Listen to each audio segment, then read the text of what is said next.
Perhaps we need some outside universal threat to make us recognize this common bound. I occasionally think how quickly our differences worldwide would vanish if we were facing an alien threat from outside this world.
Good evening and welcome to Spaced Out Radio tonight. My name is Dave Scott. We are so glad to have you back with us as we are on Hump Day.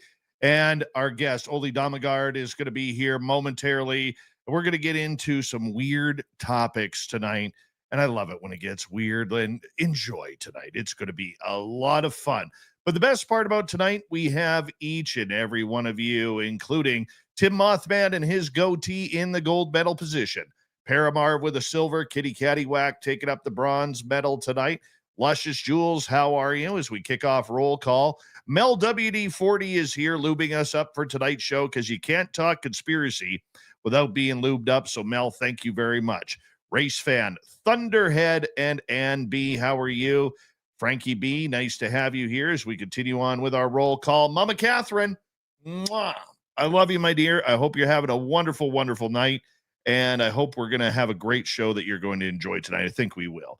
Kathy Evans, nice to see you as we continue on with our roll call. T-Bone is here. T-Bone will be signing autographs after the show.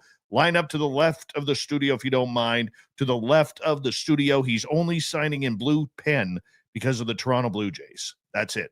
Blue Sharpie. That's it. Scrolling on down, Eternity Eternal, nice to see you.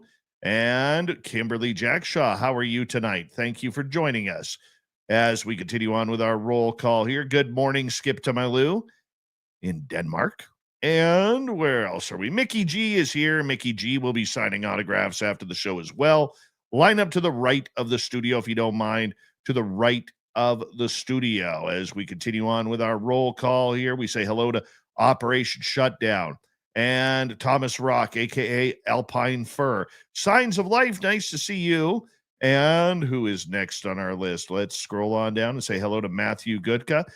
Necessary Dialogue, Aussie Boss Tiger, and We Runa Farms. How are you guys doing? And the Aussies are coming in strong. Carla, how are you tonight? Nice to see you. Al Garay over on Twitch, 2,500 push-ups in 7 minutes to warm up for tonight's show. Good to have you all jacked up. Shell Heaton, nice to see you again as we continue on with our roll call here. Laura Lobbs, nice to have you here. Lisa Smith and Deborah. How are you, little Deborah? Nice to see you again. And What in Tarnation, nice to see you. Robert Lamoth and Kimberly, thank you so much for kicking off the Super Chat tonight. The Super Chat is a wonderful way to support what we do on this show on a nightly basis. So thank you very, very much for your love.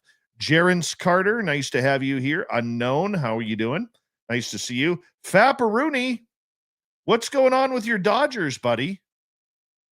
You're down 3-2, going into Game 6, heading back to Toronto.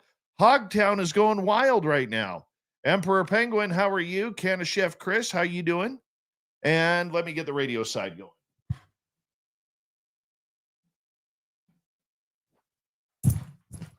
Hello and welcome to the radio and podcast side of Spaced Out Radio tonight. My name is Dave Scott. Ole Dammegard is our guest tonight. We're going to get into some strange theories. Yeah, just be ready. That's all I'm going to say. Be ready because it's going to be amazing. We are in roll call on our YouTube side for the next 30 seconds. Caged on the inside, how are you tonight?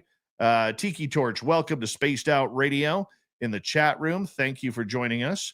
And Rory, nice to have you back. I'm Hardcore over on X. Thanks for listening on in. And who is next? I think we're almost caught up here. Who is this? Amateur Strums, welcome to SOR Chat. 20 seconds left. The super chat is open. Wonderful way to support what we do on this show. Hello, Tess. How are you? John Jackson, nice to see you. Our store is open. We got brand new swag up there. Make sure you go check it on out if you haven't seen the video I posted. And Chaz, how are you? Do me a favor, everybody. Throw those horns up. Let's rock.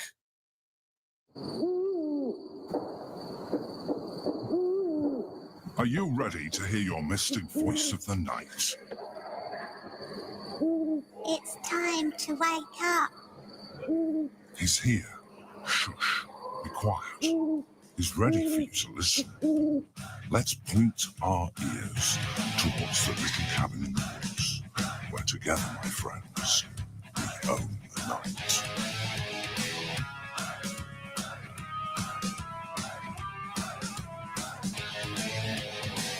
It's time for Spaced Out Radio with Dave Scott. From the mountains of central British Columbia to you listening around the world, this, my friends, is Spaced Out Radio. I am your host, Dave Scott, sitting in the captain's chair of SOR headquarters. We welcome you to tonight's show on our terrestrial affiliates around North America, digitally on every major podcast network. Our website, spacedoutradio.com. We have a plethora of features for you. Rock out to Bumblefoot, read the news wire, check out our swag as well. You can follow us on X at Spaced Out Radio, Instagram at Spaced Out Radio Show, and on Patreon in the Space Travelers Club. Tonight's show is brought to you by Chive Charities. Help make the world 10% happier by visiting Chive Charities today. You can find them on our website.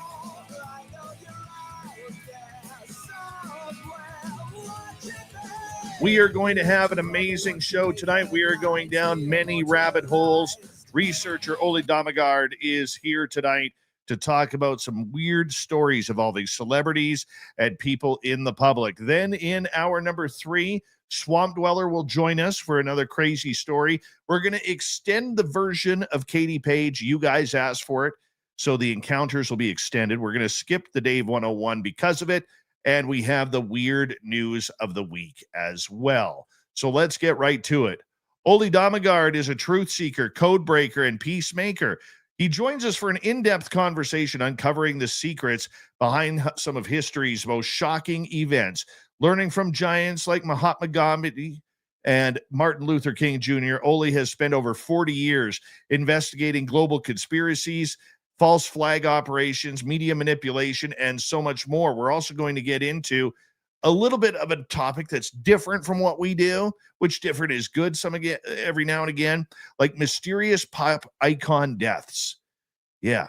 His website, lightonconspiracies.com, if you want to check it on out. Ole Dammegard, welcome to Spaced Out Radio, my friend. Good to have you here. How are you? I'm doing great, and thank you so much for inviting me, Dave. Now, you're over in Bali, surrounded by beautiful ocean water, which contains many, many sharks. Are you safe there? Because my audience knows I have a primal fear of sharks. There are no sharks here, as far as I know. Only reef sharks, but beautiful, beautiful waters for sure. Oh, man, that must be nice. Must be nice. I got to ask you, in regards to your adventures into the conspiracy theories, conspiracy theory over the years has become such an ugly term. It really has. Yeah, but the thing is that the word conspiracy and theory was put together by the CIA in 1964. It was an operation from 64 to 67 to make people like us look like jokes. So the thing is, they've been extremely successful in weaponizing this expression, conspiracy theory or conspiracy theorist, because it makes it possible to just disregard people that are critical to the official narrative. So the thing is with conspiracy, I mean, you in the States or in Canada, you know that in any legal case, there's often a conspiracy to arson, conspiracy to fraud, conspiracy to whatever. Conspiracy is actually an old Latin word that means breathing together. So, but it has become this word that shows that two or more people are involved in planning or carrying out criminal activity. And the word theory, when you think of the word theory, it's been completely misused, because now it's like, sounds like speculation, but it's like, if you take music theory, is that speculations about, yes, this chord might be well going with that one? Not at all. It is, conspiracy is making it visible. It is making music visible. Music theory is making music visible. And so you got the Einstein theory, relativity theory. That was not sort of like pure speculation. You got like, if you have you go to the driving school and you have to put down a test, it is on traffic theory. So the whole thing that theory means speculation is completely wrong. So yes, conspiracy is one thing, and I would like to see myself as a crime investigator, or more or less that. And then it has been, the more successful you become in exposing these type of criminal activities, the more you will be hit with this word conspiracy theory. And as soon as people, it's been so successful, this CIA operation from 1964 and onwards, that as soon as you mention the word conspiracy, people's mind will add the word theory, and you will be disregarded right away. So it's, you have to congratulate them, because they've been good at messing it up for us. Did you ever look at yourself and say, this is what I wanted to do in my life? Or did you say, there's something wrong here, I need to be able to really look into this, because I need this itch I need to scratch, because 2 + 2 isn't equaling 4? It's the last option. It's like, I'm never sort of, yes, this is what I'm going to do. Absolutely not. I was born into this world very confused. It later turned out that my parents were living a double life my whole life. They died not that many years ago. So I have it in my DNA, I think, to be confused and just feeling there's something wrong. This doesn't make any sense. This doesn't match up, you know? So I think from a very, very early age, I got that mindset of like, I don't get it. I don't get it. I need to try and find out what's going on. And then over the years, I started working as a journalist. And then that took me more and more into the world of real conspiracies, because it's sort of like, as a journalist, I found very early on, I mean, I was a journalist in the 80s, and I was just like, what's going on here? Because it doesn't make, people are not looking into what is important. They're just, you know, buying the official narrative on a local, on a national, and apparently on an international level as well. It's just like pushing on pre-written stuff, you know, instead of, I was very proud of being a journalist, because I thought that we were doing a really important job, which was to keep people in power positions under sort of control, under surveillance, so that we would say, listen, I see that you got your hand in the cookie jar, get it out, because we will keep our eye on you. But journalism doesn't exist anymore, as far as I know. I mean, I don't know any real journalist anymore. It's more up to so-called ordinary people to do this investigative work, because it's not done from an official point of view. So You know what? answer, if I can just answer your question, my wake-up call was in 1980. I know the exact day it happened. It was the first time I saw the so-called Zapruder film, you know, where you see that Kennedy is hit in the head. And as soon as I saw that his head was thrown backwards and to the left, I mean, I've got a simple mind, and it's sort of like 1 + 1 = 2. That's what I call Farmer Brown logic. That is what I live my life by, because the truth is always very simple. It can be extremely difficult to find, but the truth is very simple, very simple. So it took me about 18-20 seconds to understand that somebody must have been, at least one shooter must have been standing to the right and to the front of Kennedy when he was hit in the head like that. It's normal physics. But the official narrative said, no, behind him, up 6 floors, up in a school book depository, made absolutely no sense, behind a tree with a rifle that couldn't hit anything. It's like, so right away it was like, I don't get it. That's so obviously not true. But why am I being lied to? And these were people on a very high level, you know, like very big documentaries and very heavyweight Pulitzer Prize winning journalists that was backing what was very obviously not true. So it's taken me some 44 or 5 years to, I believe that at this point I have come to expose most of what was going on that day in Dealey Plaza on a street level, not the bigger picture. I focused on a street level.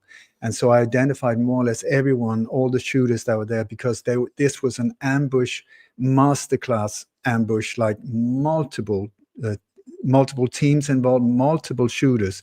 This whole narrative, was there one shooter, 2 shooters? It's like, give me a sleeping pill, because once you start looking into it, it's just like, oh my God, this is so advanced. And the thing is, it was that shot that was fired from the right, from the grassy knoll, the thing that made JFK's head explode. That shot was not meant to be carried out. It was as the last resort, because the teams were informed, we go for a headshot. So the different shooters were heading or aiming to hit him in the head, but they were all missing. And so the shooter at the grassy knoll had been informed, if as a last resort, take him out, and that he did. So his shot, the shooter's name is James Files. He's still alive. I've done multiple interviews with him.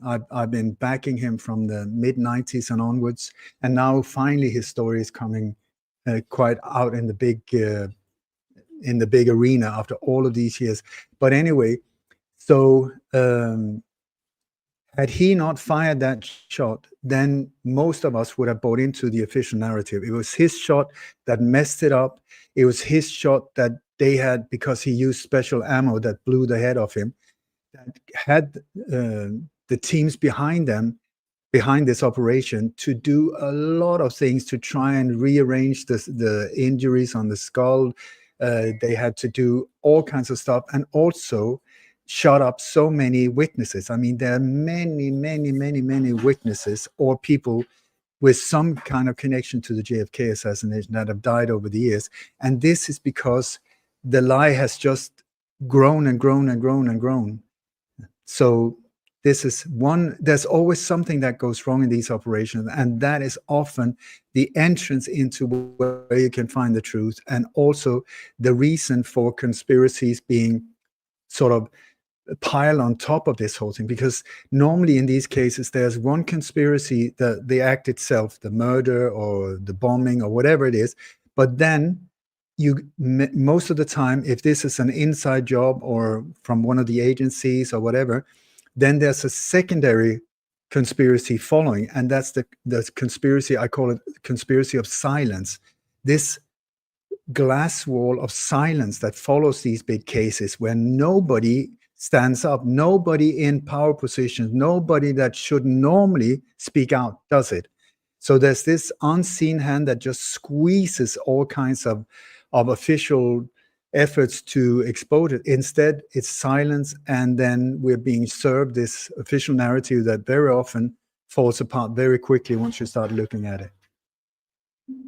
I want to touch on JFK a little bit later in the show, but because it's one of the subjects that it fascinates me, especially with it coming back up in the news here with what I like to call the conspiracy club put on by Anna Paulina Luna and many others in the U.S. government. So we will get into that. Over the last number of years, social media has really done a number on trying to eliminate conspiracy theorists from their platforms. How have you been able to survive this, because so many others have been taken off the air or had their work removed? Dave, I've been called the most censored person on the internet. I've been shot. I've been almost poisoned. I've been almost hit by cars. I've had to change country twice and take my family with me. I've had multiple murder threats. I'm not complaining. I'm just saying that I have been in it, not from a logical point of view, because from a logical point of view, I would have on an early stage just said, my God, this is too much. I need to get out because this is not healthy at all. But you asked me before, why am I on this track? And I think it's almost like my soul's purpose. It's almost, I don't know what to say, but it's like my mind is quite famous because it can take all of these facts. I mean, it's like a database. I'm like Rain Man when it comes to these operations. You put me in the kitchen, I'm an absolute disaster. You put me in other situations, I'm handicapped. I can't function. But in this area, for some specific reason, this meat suit seems to have been made for it. And then with my background, with my parents living a double life as secret assets for NATO, I found out after their death in the Gladio network. The way there's no logic for me, there's no gain for me to have been in the receiving end of all of this. And also, I mean, like all of the censorship and the attacks and I could go on for hours and hours of what happened, because the truth is not popular among the people who are carrying it out. The dark forces, that's the only thing they really fear, is the truth. That's why they eliminate people. When it comes to a high level of when you really start digging into, it's not enough to like somebody on something on Facebook or whatever, but when you start digging and you start pulling the curtain, that's when it gets ugly. And so unfortunately, I have multiple friends who are no longer with us. I have people that are very dear to me that had their career destroyed, their reputation, their credibility, their families taken away from them. Then, I mean, this is an ugly world to get into. So from a logical point of view, it makes no sense for me to be here at all. Financially, no sense whatsoever. But there has been something in me that has just been saying, go on, go on, go on. And I'm like, but I'm shit scared. I don't want to go on, go on, go on. And also putting my family at risk, that is the worst of it all. So yeah, well, a few years ago most people say now that they're being, censored and so on. Yeah, I completely agree with that.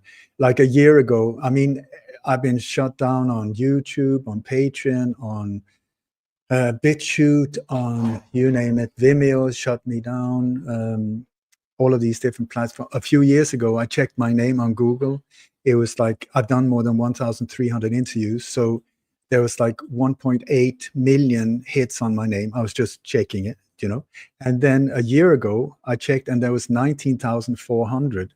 So even though I kept doing interviews, so from 1.8 million down to 19,000, that is, I would say, a very, very powerful digital filter that is there to shut also the traffic in. It's very hard for people to find my website. It's domains name, my oledammegard.com has been hijacked. Now it's like a legal firm in El Paso. I mean, what the hell is that? And so on. So yeah. Do you feel like you're still on the run now? I've never been on the run. I've been as streetwise as possible to relocate myself when I felt needed. I've never run. I'm not hiding. I've never been hiding. I've always, if people wanted to contact me, I'm here. I have no encryption on my emails. My address has been on my website, stuff like that. So not hiding. As you have, taken on these tasks, why do it? What is the purpose of it all?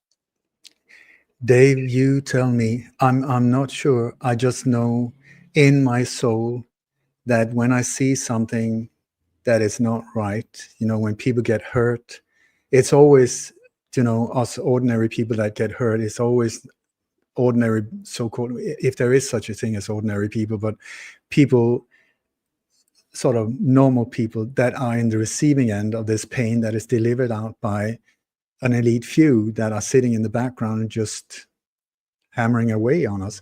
And it's like being in a schoolyard and you see a bully that is just like beating somebody up. I just can't be quiet. I just, and then over the years also, the more I got into so-called false flag operations, where I found through insiders that they were actually leaving clues in the forensic evidence about upcoming attacks that they were planning. I'm now talking about state-sponsored terror, not ICE, not Muslim terrorists, nothing like that. Every single time I look into these ones, they're from the inside. CIA, Mossad is there all the time, and then backed by whatever country is there. It's the same again and again and again. And once I found out that they actually leave these clues in the forensic evidence, I was like, to start with, I thought, why on earth would they do such a stupid thing? But then an insider informed me that the reason they do it is because they're very, very scared of the law of karma. What you do comes back to you. So the way they see it is that if they tell us what they're doing, if they tell us even in subtle ways what they did or what they are doing, then if we don't notice, at least they told us, and so the bad karma's on our shoulder. We should have known, we should have understood because they told us. So once I understood, that was back in 2015 or whatever, that is actually true, that they leave these clues. So that was when I started specializing on finding the clues and then being part of stopping planned attacks. So over the years, my last name has actually become a verb. Hashtag Dammegard or hashtag Dammegarding is to find these clues and be part of stopping upcoming attacks. So, yeah. We have about 2 minutes to go before we have to go to break at the bottom of the hour. Ole Dammegard is our guest tonight on Spaced Out Radio. Ole, you know, there have been so many cases around the world of strange things happening to famous people, which we will talk about next. I mean, a lot of these people seem to be taken down by what seems to be innocence going on, maybe a car accident or a helicopter crash like Kobe Bryant or something along those lines. But you tend to think, with 90 seconds to go, that for some of these cases, there's more to it. Unfortunately, many of them. What let me ask you this. What has to look in a case, or what has to show in a case that makes you say there's something more here? It can be, I mean, first we're being served the official narrative. So what I do when I try to go on the crime scene if I can. If I cannot, because now I'm living in the Far East, and also it's become more and more dangerous for me to go to certain countries. But once I check out the official narrative, when you start quite early on, if it's a stage event or if it's one of their operations, you will start finding that it doesn't match up at all. The official narrative doesn't match up. It's following like an old template. I think it was the old Romans that came up with templates on how to eliminate enemies, or how to eliminate critics or political enemies there as well, and get away with it. Blame it on a patsy, control the investigation, control so-called commissions that would be following the investigation if the public doesn't buy into the official narrative. And so it's over the years, I mean, I've looked into so many different cases, and after a while, you start seeing a very clear pattern on how they carry these operations out. They follow a very specific template when it's them who are doing it. Then, of course, you have natural causes of death, you have natural accidents, you have natural this and that. But we'll get some more. Ole Dammegard here on Spaced Out Radio. I'm already into this. I hope you are too. It's going to be great for the next 90 minutes on Spaced Out Radio.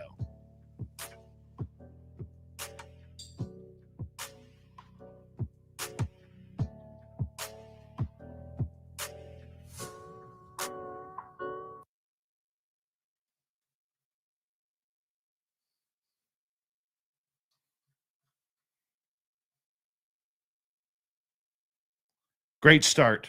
Great start. Thank you. You still have fun talking about all these topics? Or is it just an eye roll moment now? It's like, I've done this so much. No, not at all. It's like, as if I feel that I can be of service, that I can help to prevent somebody from getting hurt or prevent these very dark forces to get away with what they're trying to do. I mean, it's what is going on in the world is not madness. It's a very detailed plan to but maybe it's better to take that when we're back on the air. So no, for sure, I'll be happy. I'm here to be of service. If anything I found out over the years can be of help, then I'm here. It's also for healing purposes, because there's so many traumas surrounding these things, Oh, I hear you. I hear you. So many questions, man. I could probably have you on for a week. Oh, there you go. I'll be happy to come back anytime. Not anytime, but I hear you. No, man, it's very interesting to go down these rabbit holes so much. I mean, you can almost get lost in translation if you go, too hard into it. How do you, as a former journalist, then, how do you push yourself through I'll just say it this way, the bullshit from the truth? Because mainstream media, and I agree with what you said about mainstream media, it has changed since I went to broadcasting school. And it's become infotainment, which I don't think is very healthy, rather than telling the truth and being the eyes and ears of the people, which is your job, or is the job of a journalist. How do you, but on the flip side, a lot of this alternative news is never sourced. It's very highly opinionated and skewed to one side of the ledger or the other. How do you find your balance in all of that? it's very difficult. It is very, very, very, very, very difficult. And it's so easy to get tunnel vision. You see one thing and two things that matches up with whatever people want to see, and they jump to conclusion right away. So this is why when something happens, because most people, when there's a false flag or an alleged terror attack or an alleged mass shooting, assassination, when that happens, many people from around the world contact me and they want to know right away. I keep quiet. I download everything, all the things that is from mainstream media, alternative media, intel sources, whatever. I download, because nowadays this gets censored so fast. I tell you, if you just go back to the alleged Charlie Kirk shooting, you will see that a lot of the stuff that you looked, if you try to find that again now, it will be gone. So what I do is I download everything and save it. I've got like an 8 terabyte jam-packed backup that is perfectly organized with thousands of cases. So I download, and then I start going through it step by step by things that I don't agree with, things that I agree with, things whatever it is, because it's when you start to get the bigger overview picture of the things, of these jigsaw puzzle pieces, that's when you can start putting it together. And very often it's like, if you have a jigsaw puzzle but with the picture side down, it's only when you fit the pieces and you get a bigger picture slowly, that's when you can turn it around. Like with the JFK assassination, it took me 30 odd years to get a quite complete picture of actually went down. And I mean, I read hundreds of books. I've been a speaker in Dallas 3 times. I've been I'm a friend of many of the people that are key in this whole thing, like Lee Oswald's girlfriend, Judith Berry Baker, or E. Howard Hunt's son is a friend of mine that I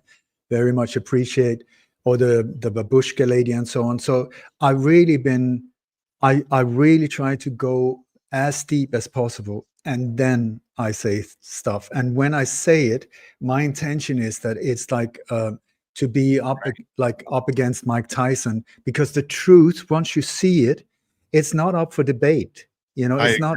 once you get the picture complete enough, you can't really say anything. Hold And that so thought. Hold that thought, because this leads into our next portion here coming up right now.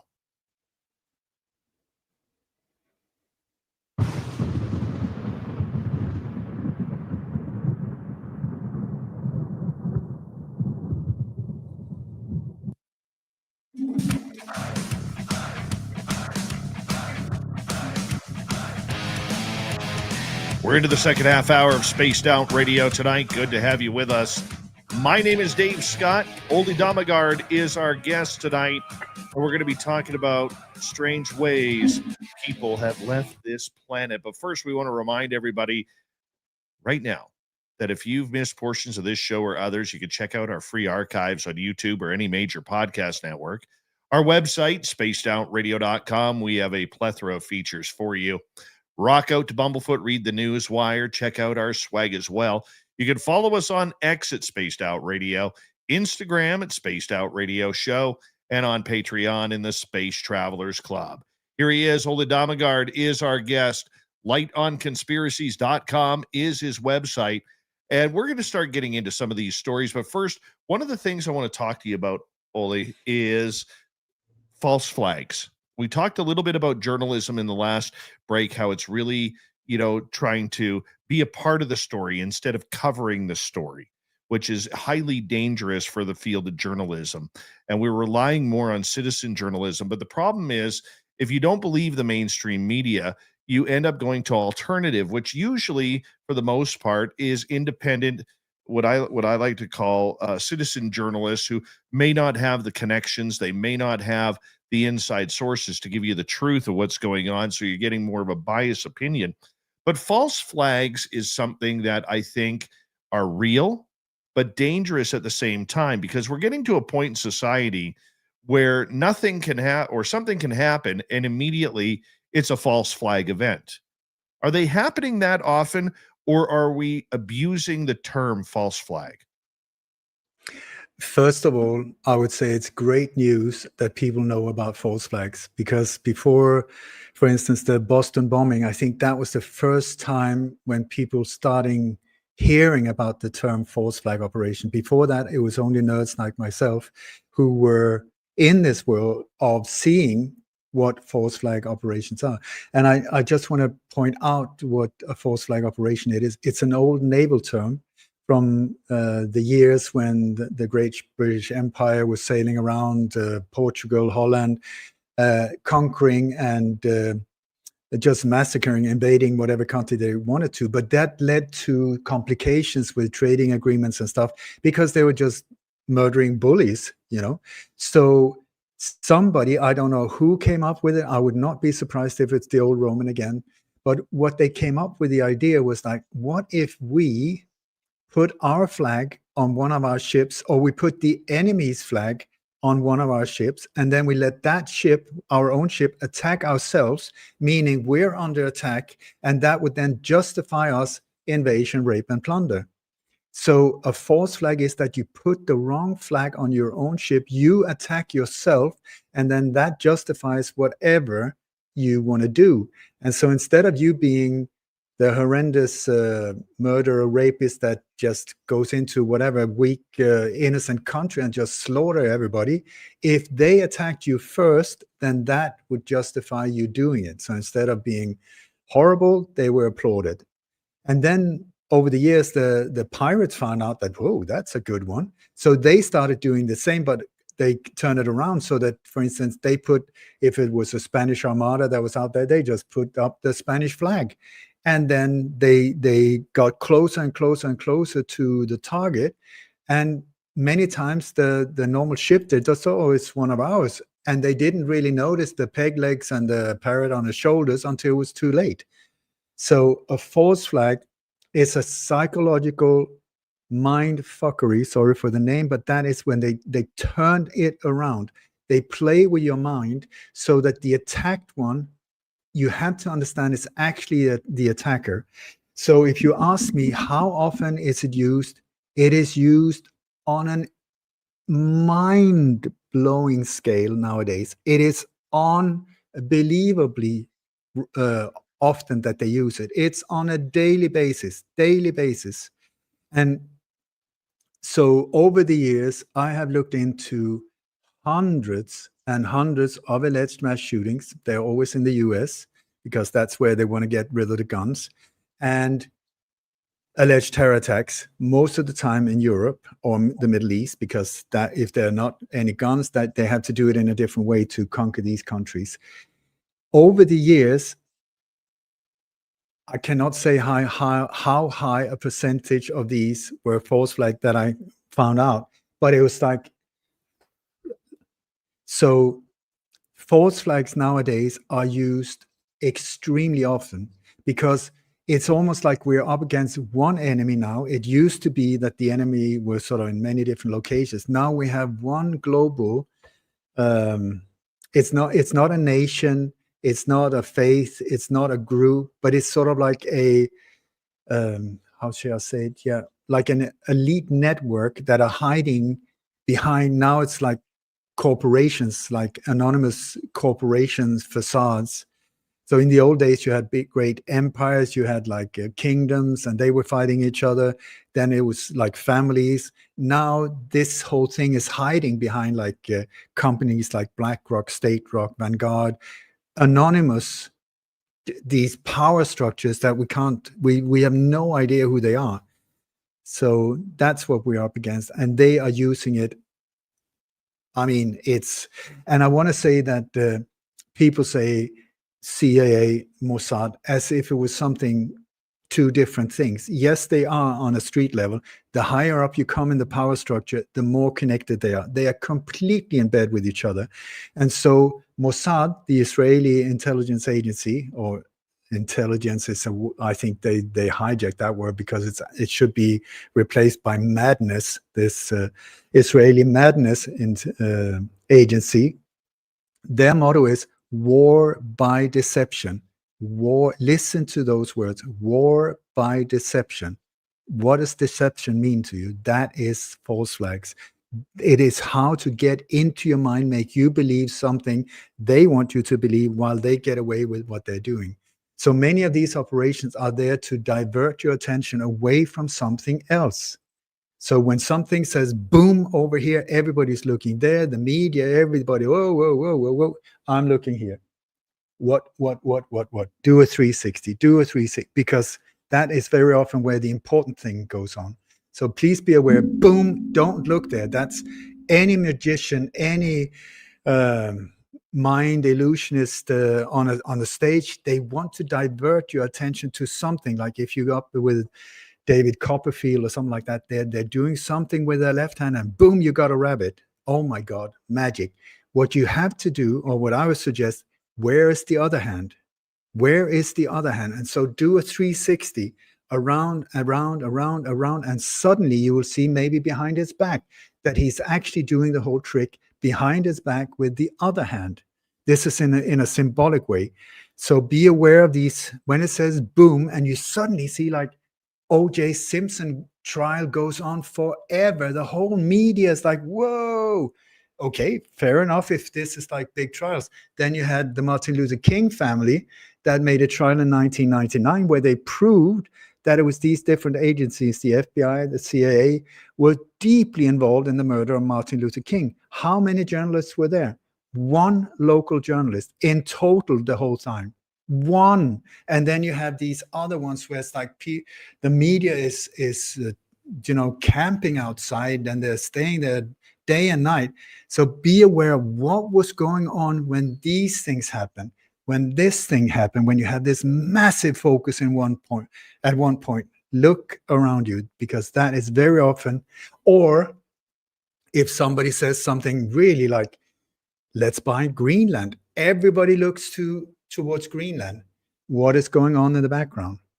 Let's build a wall, let them pay for it. Everybody looks there. Do you see what I'm saying? You have to see that there's a psychological war going on against humanity, and it's backed by extremely skilled marketing agencies and high knowledge about propaganda, how to get into your mind and twisted in a way so that you will believe their narrative. Let's get to one of these topics here that, you know, we're bringing you on for tonight. I mean, you believe that there is some sort of conspiracy with a lot of music people, you know, whether it's Whitney Houston, whether it's Elvis or other people involved, John Lennon. Why do you think the music industry is targeted? And what's your favorite case that you like researching? I don't have favorites like that. I do my job. I think it's always very tragic because most of the time the people that are taken out are beautiful individuals that for some reason have become a problem, or that they're worth more dead than alive. So it's really like a very dark thing. So I don't enjoy looking into like the death of beautiful Whitney Houston. I think it's absolutely horrendous what they did to her. But at the same time, I feel it's my responsibility, because very often I seem to see things that other people don't see. And I think, once again, this meat suit equipped, I don't know what it is, but also that I put down more effort into these things than anyone else that I know of. So why you will see that the way that they get into our mind is through marketing, through propaganda, through all kinds of also mind control. But mind control sounds so it's very limited to certain. In many ways, television is based on mind control, you know, how to get into your mind and make you believe different things, some of it true, some of it not. But the reason for the music business is that is one area where they can really reach you. The film industry, one area where they can really reach you. Book publishing, one area where they can really reach you. News agencies, one area where they can really reach you. So it's a matter of how can they get to you, and the music industry is one of them, a very, very important one for them, and an industry that very early on was infiltrated and to a large extent taken over by very dark forces. That was just like they say the music industry, that's exactly it. It's not like the music development, beautiful area for free expression of creativity. No, industry. And in this industry, they don't care about who they deal with at all. It's a brutal, brutal industry, as is the film industry. And so in that brutal industry, there's also a lot of dark secrets where people that enter into it, often I don't think that they're aware of what they're getting themselves into. They're just so seduced by this possibility of fame and fortune that they're not aware of who they sign with. And many people like Bob Dylan and many other people have said that they're actually signing a contract with the dude down below, the guy that has a bit of a horny hairstyle and likes to eat with a fork.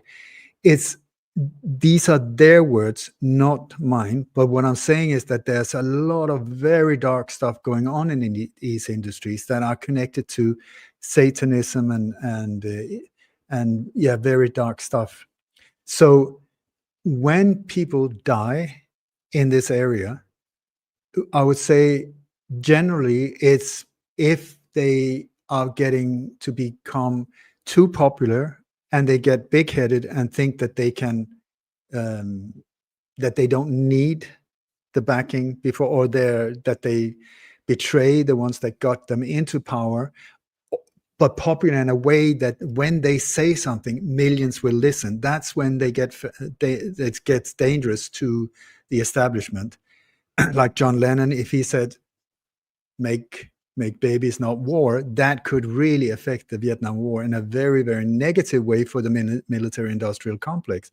When Lady Diana was standing up and saying, let's stop the landmines, that was like one of the part of her death sentences, because landmines are so important in this whole in this operation of a military control drug industry, child trafficking, organ trafficking, blood diamond, all of these things. The minefields are very important in these operations to clear areas. That's what they are used for. They're used to get the local population out of the way, so that they can have the landing strip and poppy fields and all of these things for themselves, or mining or whatever it is. So the mines are really important. That was one of the reasons why Lady Diana was taken out. So, but there's also another one, is that when artists that are super successful, like Whitney, for instance, the voice of this incredible woman was just like, boom.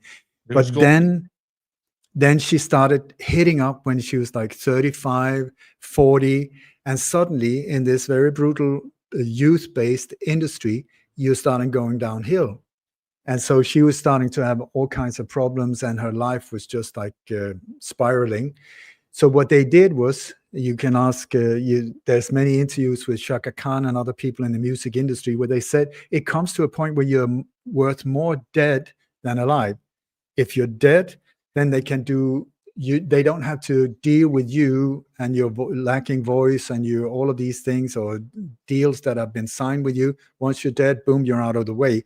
But like when Whitney died, within 2 hours from her death, where she was found face down in the bathtub. I ask you, Dave, how often do you take a bath face down in the bathtub? Both she and her daughter, Bobby Christine, was found face down. That is in the medical report, face down. But anyway, so within 2 hours before her body was even cold, Sony had already changed the pricing of her albums. They had already prepared for these release of these, in memory of, or the best hits. And it was like she died 2 days before Valentine's. And if there was anyone that was famous for, romantic ballads, it was I Will Always Love You, Whitney Houston. So that Valentine's Day, when boom, she was dead, and the sales went like this, absolutely skyrocketed. How? I ask you. They had even planned to make a movie about her life. So she even met what was her name, Jennifer Hudson, or she even met the actress and her agent, Clive Davis, who's a very, very, very dark individual, if you ask me, in these areas. He introduced the new Jennifer to Whitney as, this is the new Whitney. So she had to be humiliated in front of all of that. So they had planned the release of a movie about her, as well as this whole thing. All of it was on standby. Boom, she dies, and it just takes off. These are the things when you start seeing that.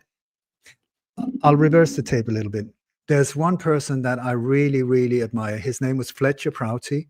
He's the guy who was portrayed by Donald Sutherland in the movie JFK.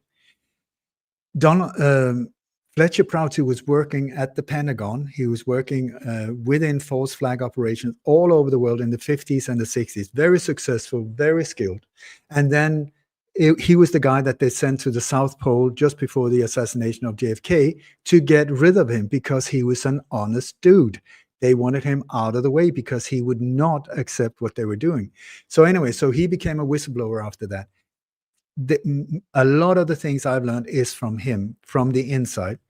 So what he said, when you look at these things, don't only look at what happens, look at what did not happen, what would normally happen, and then it did not happen. So it's like many, many times, if I look at these ones, I look at things that, wow, why didn't that happen? Why didn't that happen? Why these anomalies? Like, for instance, there's a mass shooting somewhere in a high school or something like that. You speak to SWAT team members. They normally have other jobs, or as bodyguards or whatever it is. Something happens, it's an emergency, so they get a call, boom, you have to come here. So they rush, they go to the station, they sign for their weapons and the bulletproof vest or whatever it is, and then they go on location as a SWAT team. That is often up to like 45 minutes. When many times when you see these alleged mass shootings, you will see that the SWAT team is there within 32 seconds. I'm asking you, okay, so what are the chances of a fully equipped, fully armed SWAT team to be on location within, like, say, 3 minutes? It is absolute nonsense. It is nonsense. And so how come it was there? Because it was part of the operation. That is why these are the things you have to look out for, that doesn't match up. Or where is the ambulance? There's always an ambulance. No, not this time. Where is that? It's not here. Where is it? Normally it would be. Do you know, like, so it's both to see what is there, but also to see what is not there. It's sort of like if I've heard from an Apache tracker that, for instance, if you are in an area and you see something happen inside the circle, so you have to find out who and how did that individual get into the center of the circle, symbolically, okay? So you real tracking is not just look for the track. Real tracking is look, it's not here, it was not here, it was not here, it was not here, it was not here. There it is, boom. But every single, just like Edison with the light bulb, he found out this is a way not to invent the trouble. This is a way not to, and it's the same here. You have to look all over, and then boom, you find the real thing, not the one that is trying to deceive you, saying, yeah, but it happened over there. Do I make any sense? I think it makes complete sense on that, as we have about 2.5 minutes to go before we have to go to break at the top of the hour. Ole Dammegard is our guest tonight on Spaced Out Radio. What about John Lennon? John Lennon was murdered by a man called José Perdomo. He was one of the top assassins in a group called Operation 40 or Group 40, where George Bush Sr. was the guy that funneled the finances into this group. They were a major part of the JFK assassination, where George Bush Sr. was on location as well. And they followed him his whole career. And the Mark Chapman that is said to have been the shooter, absolutely not. Complete patsy, had nothing to do with it, but was there to take the blame for it.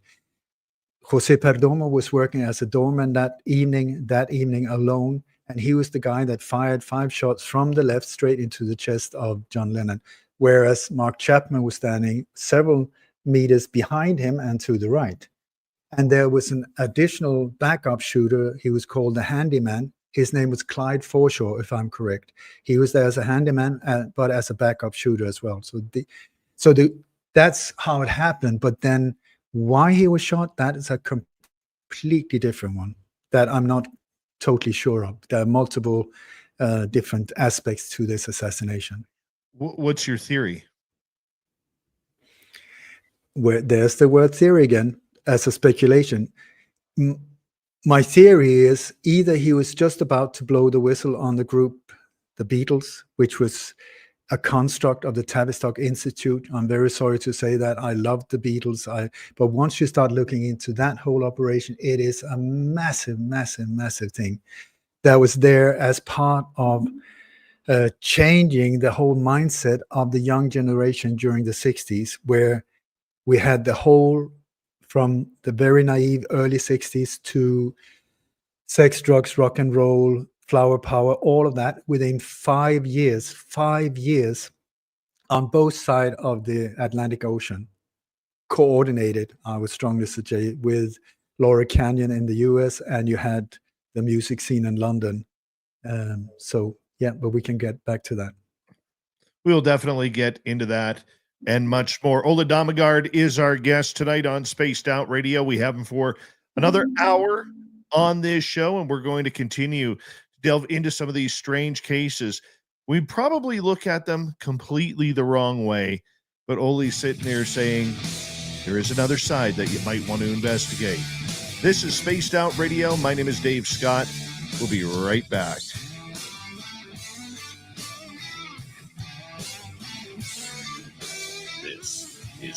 Spaced Out Radio with host Dave Scott.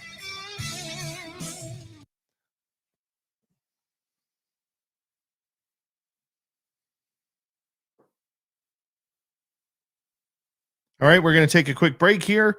I got this for you. Hey, everybody, it's Dave Scott of Spaced Out Radio, and I want to let you know that we have some brand new swag at our Spaced Out Radio store on our website, spacedoutradio.com. Check these out.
See, I told you there's no ugly swag.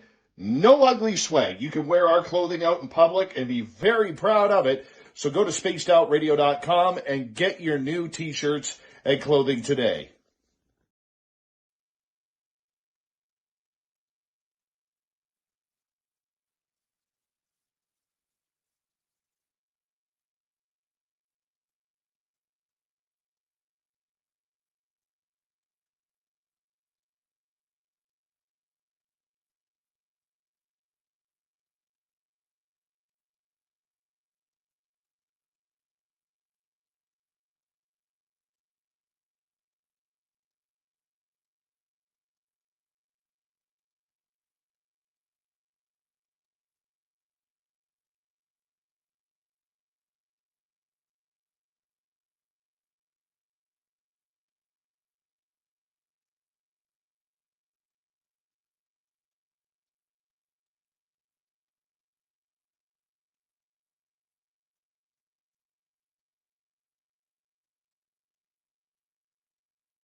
I am back. Hope you like that little video. That was kind of fun, isn't it? Bring Ole back in. There we go. How you doing, my friend? Still having fun? Doing great.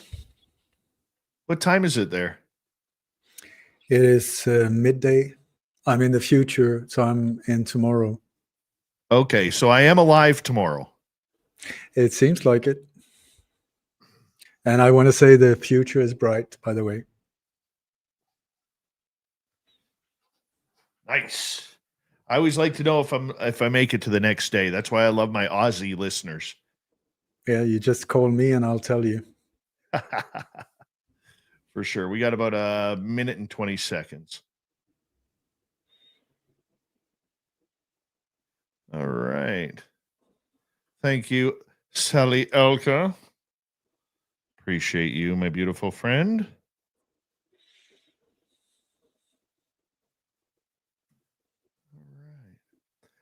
Did you guys like the little promo there for the new swag?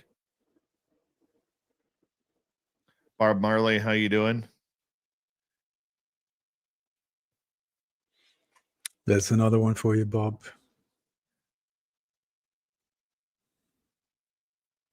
Flower, how you doing? Welcome to SOR chat.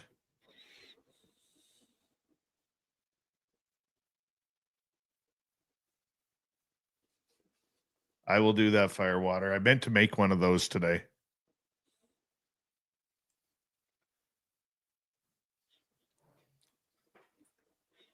All right, 20 seconds.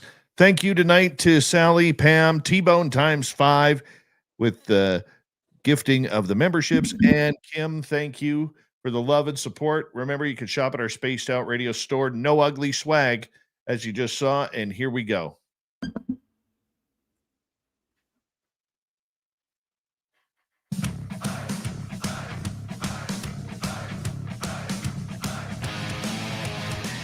Here we go with hour number 2 of Spaced Out Radio tonight. My name is Dave Scott. We appreciate you tuning us on in wherever you are on this beautiful planet we call Earth. We got a great guest tonight, Ole Dammegard. We're going to get to him momentarily, but first we want to say hello to everyone listening in on our terrestrial affiliates around North America, digitally on every major podcast network. Our website, spacedoutradio.com. We have a plethora of features for you. Rock out to Bumblefoot, read the news wire, check out our swag as well. You can follow us on X at Spaced Out Radio, Instagram at Spaced Out Radio Show, and on Patreon in the Space Travelers Club. The Desert Clam has set the password for tonight in the SOR Space Travelers Club. What is this? Obliviscence. Obliviscence is your password. Use it wisely, Space Travelers, as the Clam sets the password each and every night, right here on Spaced Out Radio. Let's go to Ole Dammegard, our guest tonight, his website, lightonconspiracies.com. We're talking about singers, and right before the break, we were talking about the passing of John Lennon. It may not have been Mark David Chapman. It may have been somebody else. Oh, yes. Let's bring him back in. Ole, thank you so much for being here tonight. Thank you. And I tell you, Mark Chapman, if it was Mark Chapman, feel free to chop off my right arm. Absolute bullshit. Sorry, absolute BS. It is, there's not a true word at all. It's also, Dave, when you look at these cases, you have to see who can control the evidence, who can control the investigation, who can control the media, who can control the autopsy, who can control the police. All of these things you have to look in. If there is a cover-up, if something just doesn't add up the normal way, who has the power to do that? And that is not you or me. And so that will also lead you to look at who was actually cui bono, who benefited from this and who could control it. And so when you see that suddenly here, many of these cases, suddenly you can't access, there's no autopsy done, people are being cremated before they even go boom, down, they're burned to ashes, so you can't find anything. The crime scene is redecorated or torn down. The investigation, the official narrative is there. Anyone questioning is suddenly being, harassed or whatever. These are signs that something is not right. And so these are the signs that I follow. And unfortunately, or fortunately, I would say that very often it leads back to the very, very same cancer growth that is really trying to hurt us. It's not big. It's not big, but it's very powerful. It's got tentacles in so many different areas. What other famous passings should we look into a little bit more? I know that over the years, if you take somebody like Michael Jackson, that there was a lot more about that than what we know of. Michael Jackson is a tricky one. I'm still not sure, but it's a very the official narrative, I don't buy at all, not at all. But what actually went down, I would put my money that he's still around. But you got like Bob Marley is one. You got like Jimi Hendrix is another one. You got very weird things around Jim Morrison. The whole Laurel Canyon thing is very, very important to understand. So if you want to, I can go into that area. Let's do it. Let's go. Okay, so the 60s was a very, very important 10 years where a lot of things were going on. You had the US were almost at civil war. There was this almost like a race war going on as well. And you had the Vietnam War that started Johnson, he signed the war before Kennedy was even buried almost. And so before that, it was not an American war at all. It was a French war in Indochina, in the Southeast Asia. But it's always been a drug war. So it has nothing to do with communism or all of these type of things. Absolutely nothing. It is a matter of drugs, trafficking, weapons, military-industrial complex making absolute billions. This is more or less the same for all of these wars that have been started in the name of freedom. Freedom, absolute. I mean, I don't know even how to say it. It's like these words have been so misused. That freedom, democracy, is the exact opposite. Exact opposite. And they use the same template all the time. So anyway, so during the 60s, there was a lot of turmoil. And the military-industrial complex, one of the reasons why JFK was taken out was to get that war going, because it was making billions with drugs, weapons, all of these type of things. And so the thing is also, people think that wars cost money, yes, for the taxpayer, but it's actually the manufacturer of Bell's helicopters or bombs or ammo or weapons. They make a fortune. So the money doesn't go to, for instance, Vietnam and is wasted there. No, it stays there in the US, and it goes straight into the pocket from the taxpayers into the pocket of the ones manufacturing all of these things that are aimed to be blown up. The more they get blown up, the better for them. So anyway, so the last thing they wanted was sort of like for people to start trying to stop this war. So there was a whole massive operation, psychological operation going on in the 60s to divert the attention away from the assassination of JFK, Malcolm X, or Martin Luther King, Robert Kennedy, away from that, away from people daring to stand up and say, we don't want to go to war, we don't want to fight that. So how did they do that? And here is where so-called sex, drugs, and rock and roll is the key, the three key words in this manipulation.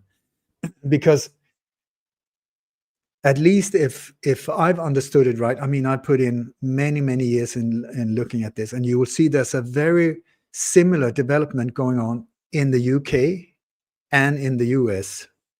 And so it's easier to see it in the US than in the UK, but it happened at the exact same time. You had in the early 60s, the music scene was in New York, it was in Memphis, it was Nashville, these type of things. Nothing in Los Angeles. There was nothing whatsoever. There was hardly any clubs or anything like that. But in the early 60s, 64, 65, Frank Zappa moved to this tiny little place called Laurel Canyon. It's up in the mountains. It's a tiny little village. It's like, I don't know how many people live there. Not that many. Mountainous roads, bloom, bloom, bloom.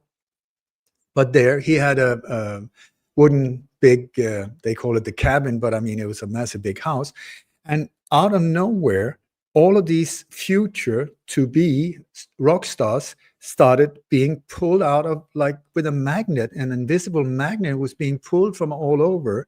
These people that later became the rock stars of the 60s. Anything from like people writing ballads like Joan Baez and the Monkees. You had, I'll come back to it. But many of them were being drawn in an invisible way to this tiny little place that then became the center for the whole sex, drugs, and rock and roll, including the hippie movement. The hippie movement was started in a house just down the road with 7 people, while this very, very odd person that was also connected to Frank Zappa, that they started that whole thing, and then they took it down on Sunset Boulevard and so on in LA, and that just spread the whole thing, and it became a global phenomena, but from a tiny little point. Anyway, so all of these musicians came there. Many of them couldn't even play anything. They had never played before. And somehow they were equipped with instruments, with amplifiers, with lyrics many times, and backed by record companies like CBS and so on. These were officially dropouts. They were sort of like giving the finger to the rest of society. And there was rock and roll and sex and booze and all of that. None of them were drafted to the war, which is interesting again. And when you look at more or less every single one of these future rock stars, their family or parents came from within the military industrial complex or the US military, like Navy bases, many of them Navy bases that was connected to MK Ultra, or the intelligence community.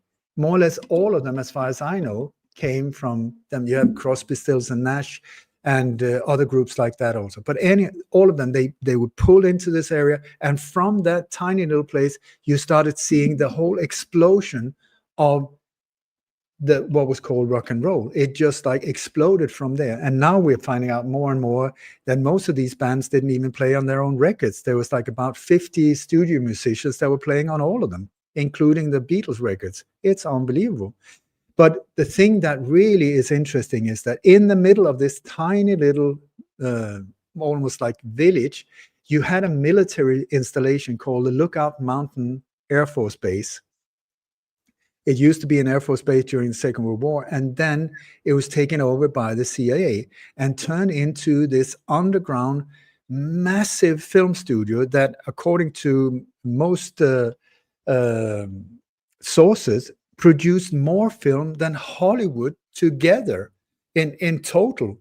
I mean, I don't know how or where this film production, the result of that, where these films were shown, or if they were part of being, edited into other movie productions or whatever. But you had people like John Ford, the director. You had Marilyn Monroe had security clearance up there also, all kinds of stuff. And in the same little spot as all of these dropouts, sex, drugs, and rock and roll, and then with this intelligence hub right in the center of it. And it was also from this hub where the whole LSD thing came from, the production of LSD that was given out for free in the thousands, tens of thousands of tablets were handed out at Woodstock, Monterey, these big music festivals. Who would benefit from something like that? Who would finance them giving this whole thing out? But this was the thing that in a very, very short time span completely turned society into, for instance, in Europe, where people were shocked by the haircut of Beatles, shocked. Okay. And then 5 years later, you had Lucy in the Sky of Diamonds, the whole flower power, acid rain thing in 5 years. It is unbelievable how fast that went. So I would strongly, you had also Timothy Leary with all the LSD, all of that was interconnected with these things. And so these rock stars that came out of there, you had Jim Morrison, whose father was actually on the big military ship that was the one that was officially being attacked at the Gulf of Tonkin, and which was the reason a false flag, I would strongly say they've admitted it to it now, aimed attack on that military vessel, and that then gave the green light for the US to enter into the Vietnam War. That was his father, that was the admiral on that ship. And it's very interesting with Jim Morrison because both his father and him comes in on stage at the same time. Him as a singer in a rock band, his father as the head of this military vessel in the Gulf of Tonkin. And also they leave their position, Jim, official death, and his father on the very same day left his position as commander of this ship. So and it's like with Jim Morrison, very, very interesting again, because he came with lyrics to Laurel Canyon, pre-written lyrics. Nobody ever saw him write lyrics or do any poetry or anything like that. He came with a finished stack of lyrics, and then it was put into music and so on. It's the same with the Beatles. It's unbelievable when you start really looking into it, how, like, for instance, you got the record Rubber Soul, and like they produced albums 70% faster than any other band alive at the time. 70%. They made, and it's like within 1 month, I believe it was like 11 different songs, finished, produced, album, record, all of it released. It's just like there's one of my friends, Mike Williams, and also another researcher called Mark Devlin have done incredible work when it comes to the Beatles. Also on my website, you can find a webinar where I go into extreme details about that whole group or band. I would call it operation, unfortunately, where you can clearly see that this is part of changing the mindset of especially the younger generation to look in a certain direction, away from politics, away from trying to make a difference, and into the whole sex, drugs, especially drugs, where people just got completely wasted and couldn't care less, and moved away from this whole thing. So, yeah. Let me ask you, were a lot of the musicians, if they were in the know of what's going on, were they secretly writing these in their lyrics? No, the only band that I've ever seen put clues in the lyrics is the Beatles, but that was just John Lennon massively putting in, because one of the members had been replaced. Paul McCartney died in '66 and was replaced by another guy who's a lot taller. Once you start comparing them, I mean, they don't even look alike. But anyway, in that, it's a massive thing, David. I don't know if it's clever to get into this whole thing, but what I can say is that especially John felt very, very bad about this replacement, that they were fooling their fans and so on. Also because the whole construction of the Beatles, we've been told one thing, that there was this group of youngsters that met in Liverpool, they were schoolmates or whatever, and boom, they went to Hamburg, they did a lot of nightclubs there, and they came back and they were like this sensation, and the whole Beatlemania started, and then they were introduced to George Martin, this super producer, and boom, they got the Beatles. So not the way it happened. And I mean, they couldn't play, they were not good musicians, and still they delivered all of these songs that are unbelievably good and so advanced musically. It's like George Martin, the producer, I have interviews with him where he said, when I first met the Beatles, I thought they absolutely sucked. Quincy Jones, I mean, that's a musician for you. He said they were awful musicians. They had to, even on Ringo Starr's own record, they had to get rid of Ringo, get him out of the studio. Quincy Jones describing this whole thing, so that they could get, I think his name is Bertie Perkins, a black drummer, and he put down drums on at least 21 of the Beatles songs, like this whole thing, to get Ringo out, because he wasn't steady at all. It's just all over the place. So they had to sort of get him out of the studio, go have some lunch, and then while he was there, boom, they recorded all of these tracks. But when you look at, for instance, Rubber Soul, you will see that it is not physically possible to do what they did, because we are being told that during this month, all of this was done. Now we have the historical dates of when they went into the studio, when they did that, when they did that. But when you know the manufacturing steps of how to, it's not only to write the songs, which they also claim that they did in this time span, but the production, the choosing and what how should the songs, should that be the first song, the second song, should that be on the B side, should that be this, should that do that?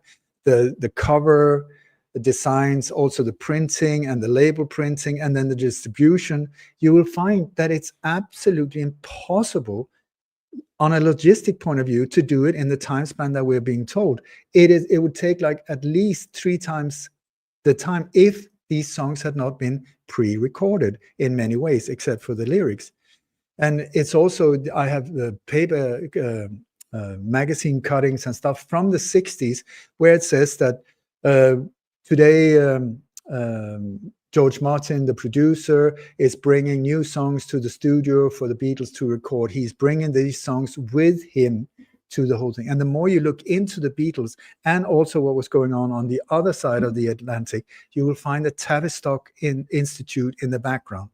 The Tavistock Institute is very important to know about. Most people have no idea, but this is an institution where they are focusing on how to manipulate the mindset of populations into steering them in a specific direction. And so very, very important to find out these things. And then you will see, oh my God, that is where they were, not next door, where we were told they were in this nightclub. The Tavistock Institute is right next door. And then you will see also, like if you have documentaries, you can see how the Beatles were working, like this Get Back song. You can see they're working like a normal band. It takes time, you know, okay, if I play like that, if you do like this, what about if I do? It's time consuming. But we're being told that they recorded, like made and recorded 2 songs at least per day and produced it. It's not possible. So these are the things I look for when it's just like, that makes no sense whatsoever. Something must be wrong. Why are they telling us lies? And then track that back and you start seeing, back to where I say Farmer Brown logic, 1 + 1 = 2. If they say 1 + 1 = 34, you have to say, I don't know why, but somebody's lying to me, because that is absolutely not true. We got 2 minutes to go before we have to go to break at the bottom of the hour. In the next half hour, Ole, we're going to get to some audience questions regarding that. You know, I don't, or I struggle with the Paul versus Paul conspiracy theory on that one. I really do on that one. Yeah, it's very, so did I for many years. And did you see how you used the word conspiracy theory here again? So I completely agree. And I overlooked it for many years. I was very aware of it because it was a rumor already in '66. It spread right away. It was like a DJ in the US that started spreading this rumor that he had died in a car accident. So it was a massive big thing. And in the late 60s, many people was, you know, like going through the songs, trying to find hidden messages, and found loads. There's so many things. But the record company, even they made a lot of money on it as well, because people destroyed their records by playing them backwards and so on, trying to find stuff. So they sold even more. So it was good for business. But the thing is, with George and Paul, or Fall, as he's called by the other members, you will see once you start really looking into it and comparing the two, they don't even look alike. The guy Fall is like half a head taller. It's like everything is just different, but you have to put them next to each other. And it's not only that, but like there's many interviews with Fall where he talks about Paul in third person, you know, and he says, you know, he was considering, what can I say, you know, what are the benefits of being Paul, what are and then he decided, yeah, there was more benefits being Paul, because he had to give up his whole life before. And also you will see in my presentation at lightonconspiracies.com, the Beatles webinar, right, that I break it down, and you can hear for yourself in many interviews, he's talking about himself like he's saying, I can't even imagine how it must feel to be Paul. I'm just like this guy, imagining playing this guy. Hold that thought. Hold that thought. We're going to go to break here. We have a half hour left with Ole Dammegard.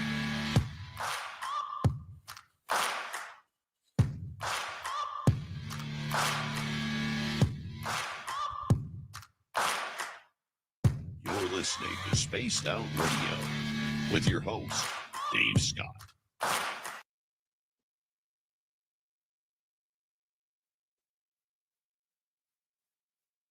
All right, we got about 5 minutes here. Appreciate you. Thank you. Thank you, David. A lot of questions about what kind of guitar is that on your wall? Is that a PRS? It's actually a Canadian built. It's a Larry Wee. Oh, very nice. Yeah.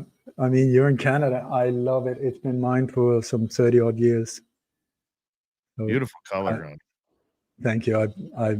It was every single, all the money I had, I put into that one back in the 80s. So yeah, looks beautiful. thank you. Looks beautiful.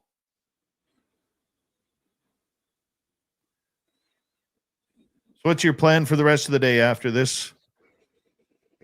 We're in the process of creating what we call Selalu, a neighborhood for light-minded people, light-minded, not like-minded, light-minded friends here in Bali, where we're in the middle of building a project. It's going to be about 30 houses in this valley up on a mountainside here in Bali, where we're sort of in the center. We don't have the money to do it ourselves, but we are now in the process, big time, of inviting people in from around the world. There's like what we call it an alignment process, because we need people that are on the same side as us, big hearts, small egos under control, and that wants to do good, be good, and share good things with the world and the local population here also. So we have this vision. I can send you the video. We call it Selalu, which means always in Indonesian, and it is to create this neighborhood, not a community, not a gated anything. This is like a neighborhood, so that now if I want to come and have a coffee with you, I have to travel like forever and ever. Instead, I can just go down the road to Dave and have a coffee, because with people on the same level of integrity and creativity and all of these beautiful things, when you bring them together without big egos, incredible things happen. It's like a firework of creativity. I've seen it happen again and again. And I've also seen how communities with a lot of rules die. So we're trying to do, or we're doing something different. So we live and breathe Selalu at the moment. Oh, wow. Well, that sounds like an interesting time. It is. We have absolutely no clue what we're doing, and we feel, but we are with there's this team that is coming together, amazing people, and we've had horrible experiences before with builders and stuff like that. So we really know what to look out for. But this time it feels right, and so we have people here who have also been here for 40 years and who've been doing a lot of these stuff together. So without them, we would never do it. And without us, they would never do it either. So we're sort of bringing the best of the best of the best from around the world into this little valley. It's a bit like Laurel Canyon, but of incredible people that will want to lift the world. And here, I'm just going to sleep after this. Okay. Well, then again, it'll be like, I don't know, midnight here in about 90 minutes. Yeah. So.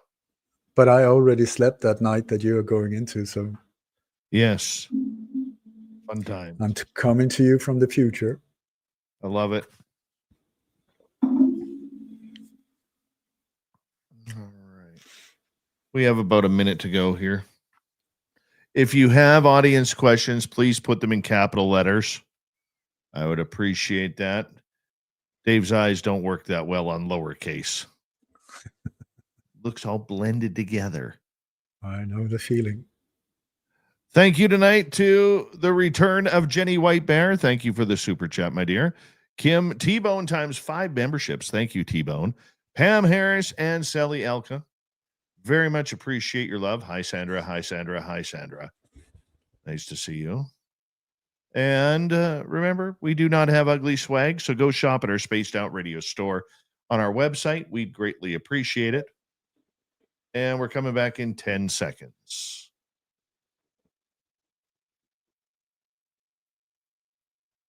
Here we go.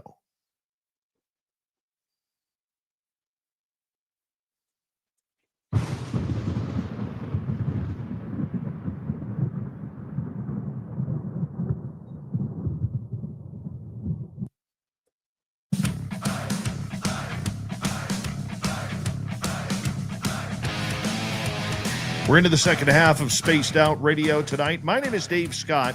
Thank you very much for tuning us in wherever you are on this beautiful planet we call Earth.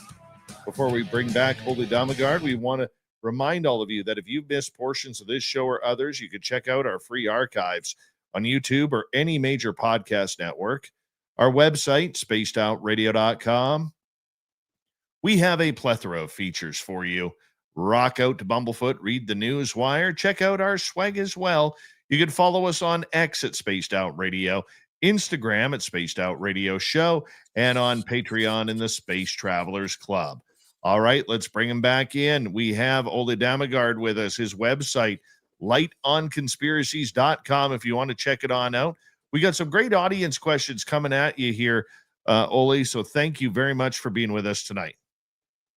Thank you for inviting me, Dave. And please, if anybody is like, oh my God, this guy is all over the place, please notice that I've been interviewed more than 1,300 times. They're all on my website, lightonconspiracies.com, where I break down every single case in extreme detail. So if you're interested in any of these cases or about 1,000 other ones, please go to my website and then see for yourself.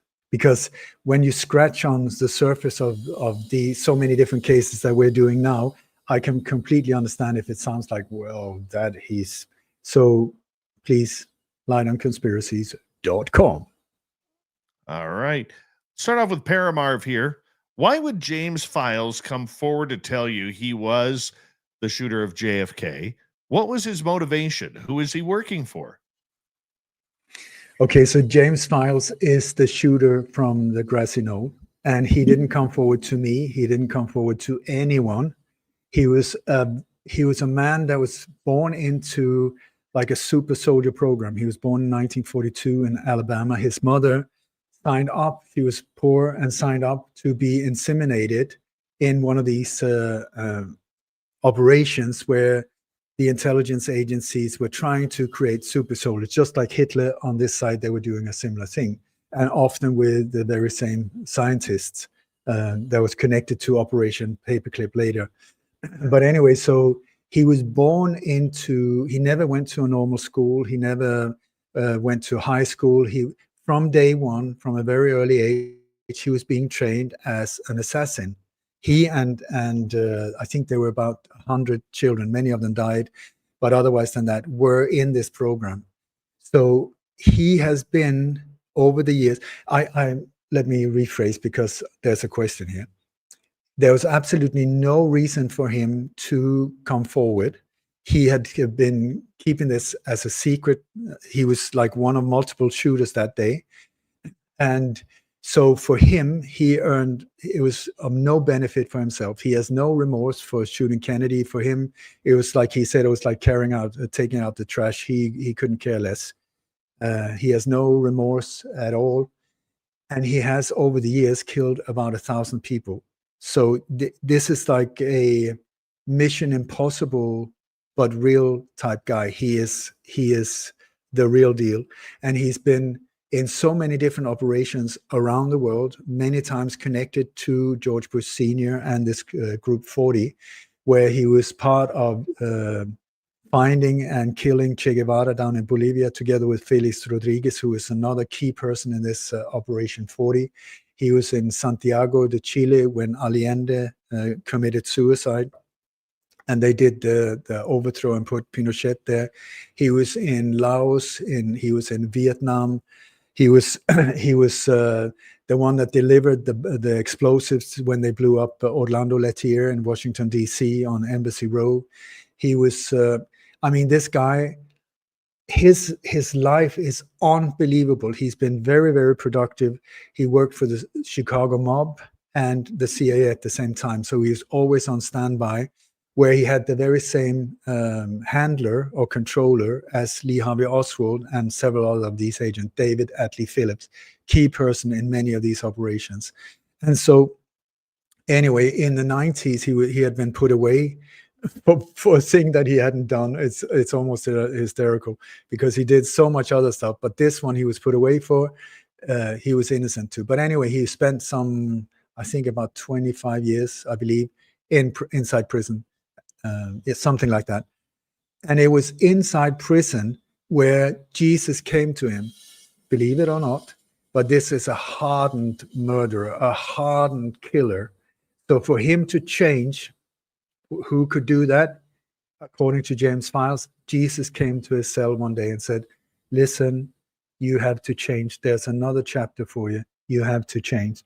And Jesus came twice to him and said the very same thing, which turned his life upside down, because suddenly it was very hard for him to be in this world of violence.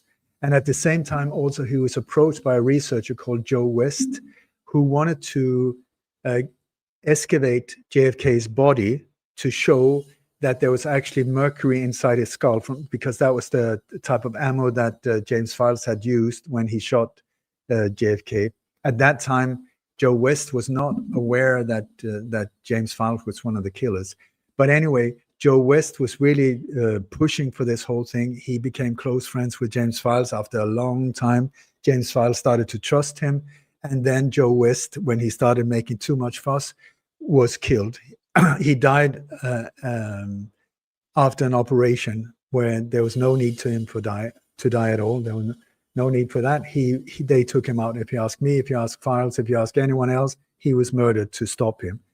After that, James Files, who's a man of extreme honor, I must say, mass murderer, extreme honor, he wanted to stand up in the memory of Joe West, and also for his widow, and really stand up. So he took a step forward and was interviewed by Jim Morris, if you know about him, a legend in the JFK movie, and other people also, one of my friends from Holland, who interviewed him. And in these interviews from 94 or 5 or 6 or something like that, he describes what actually happened for no benefit of himself inside a high security prison, where he could be taken out at any day against these agencies that could take him out anytime. At least they tried many times.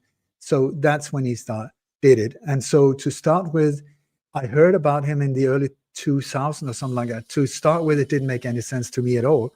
And then I started really listening to him, and every single thing that he's ever said, I have not been able to find something that was not correct, except for what he was paid for the assassination. He was paid $30,000, but he got money for several different assassinations in the same envelope.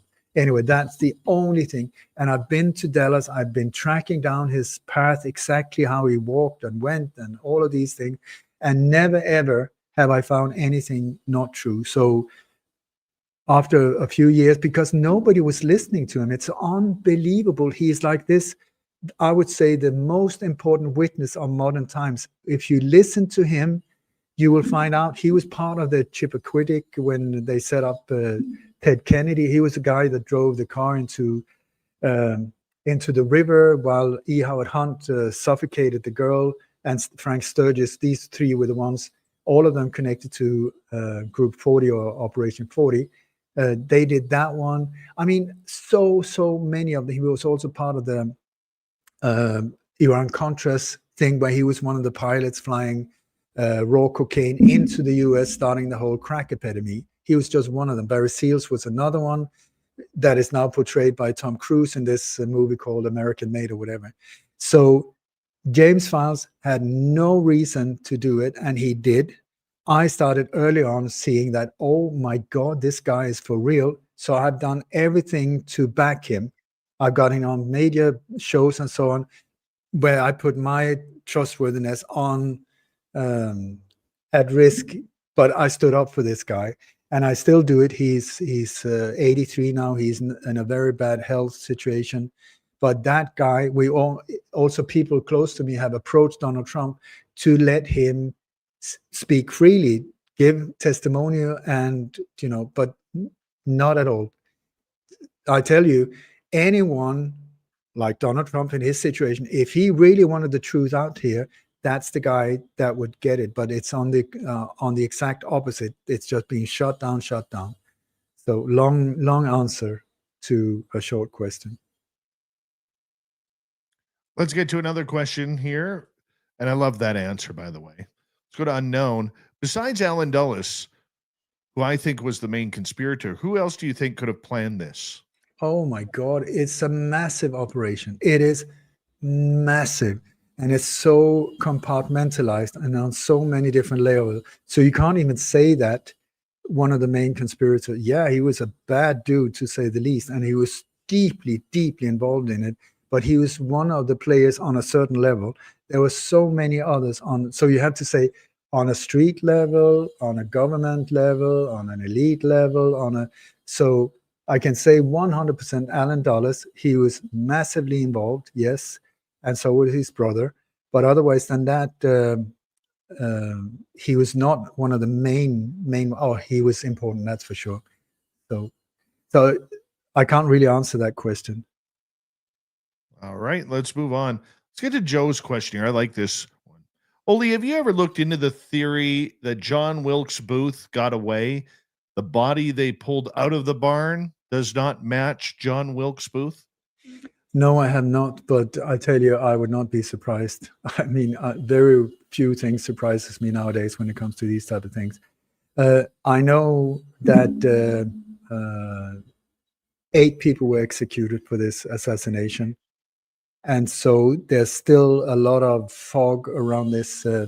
I have a friend of mine who's really looked deeply into it. I did an interview with him a few months ago. I'm sorry, I forgot his name, on my website as well, on the Abraham Lincoln assassination. So please check that one out instead, because he knows a lot more than I do. All right, let's go to another. I tell you, very, very often, sorry, there's Yeah, other, when people have assassinated or tried to assassinate presidents, they end up in graves and then they put lime on the body. Why would they, why do they do that? So that the body cannot be identified afterwards. So many times there's this, because also assassination attempts is one very, very powerful tool to add popularity to the one that was the target of the assassination, who was standing up for freedom and democracy. Look at that one. Look at the alleged assassination attempt against dear Donald Trump. You will see a massive, massive psychological operation. Please go to my website, liononconspiracy.com. I've got 2 webinars that I break it down. I tell you, if you believe the official narrative after watching these ones, and once again, I have no interest in pushing anything on anyone. I'm just saying, look at the different pieces of the puzzle and you will find a completely different picture than the official narrative. All right, let's move on to another one here. T-Bone is asking, why do they hide these conspiracies in plain sight? I'm not really sure what he means by that, but I would say that one of the reasons is the thing that I said before about the law of karma, that they're very afraid of it, that they show us, but not. They have to show us.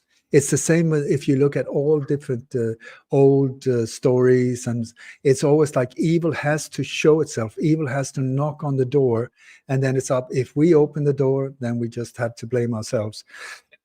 But also hiding in plain sight is often the best place to hide it, because the bigger the lie, the easier it is for people to believe it. The bigger the lie, if you just keep repeating the lie over and over and over again, people start believing it. They said, no, but you couldn't lie about a thing like that. You couldn't. Yes, they do. I don't normally talk about this subject, but I will because it's been in the news recently. recently Tucker Carlson did a 5-part series on 9/11. I'm not sure if you saw it or not. It was I highly recommend watching it. And we know the story about what happened that day. We were all, the people listening were pretty much all alive when that happened. That would, be our modern day Pearl Harbor. But there are still so many questions. In the end, Tucker really stated that this was something that was a lot more sinister than what we really believed, and he focused in on Building 7. Your thoughts on Building 7 and the whole event? It's a big question. Building 7, controlled demolition, boom. I think the reason they took down Building 7 in the afternoon, many hours later, was because it was used as the headquarters for the operation, complete inside job, where many of the people that have been part of, the buildings were taken down with so many different types of technologies. It was never, ever has anything like that been done in the world. So they could not fail. They could not afford to fail. So they were using all kinds, including thermite, including controlled demolition, including directed energy weapons, including things that we've never heard about, I think, because these buildings were dustified. They were turned into dust. And you got the Brooklyn National Laboratory, Brookhaven National Laboratory. That, I think, is one of the main sources for the energy that was used to dustify these buildings. So it was a complete inside job, had nothing to do with the Middle East, had nothing to do with planes, had nothing to do with all of these things.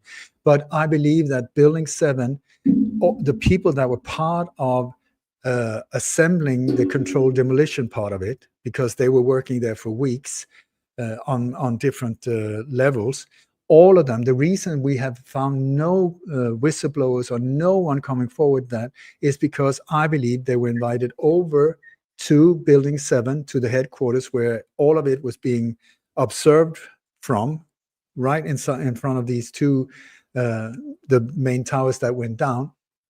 And then to get rid of all evidence, including the bodies of these people that were involved, and that these different teams that have carried out this work, all of them went down in Building 7. So Building 7 was just like, the old pirates, when the captain and 2 pirates went to some island and they had a casket of gold and some shovels, and then they buried the treasure, and before they filled up the hole, boom, boom, the captain shot both of them and then filled the hole with them, exactly the same way. It is a weird story, and it is the way. No, sorry to interrupt you. It is massive. It is so multi-layered that there's so many different things happening on that day. So you can't say yes, the buildings went down. No, it's so much bigger. It is unbelievably big. But I would say, wouldn't it be better, instead of arguing about how did they get the towers to come down, wouldn't it be better to look into who had the possibility and the power and the weaponry that can do such a thing, and then look for where are they today? Because the very same people that carried that out, they didn't stop. They're still doing a lot of bad stuff to us. And one of the things that Tucker brought up, and I didn't even know this, I probably heard it, but kind of rushed it through like we do with a lot of news, was that as they were removing the rubble, they were immediately before the investigators even had a chance to look at it, they were shipping the rubble right out of the country to different locations for meltdown and garbage, basically. But Dave, that's what I'm saying.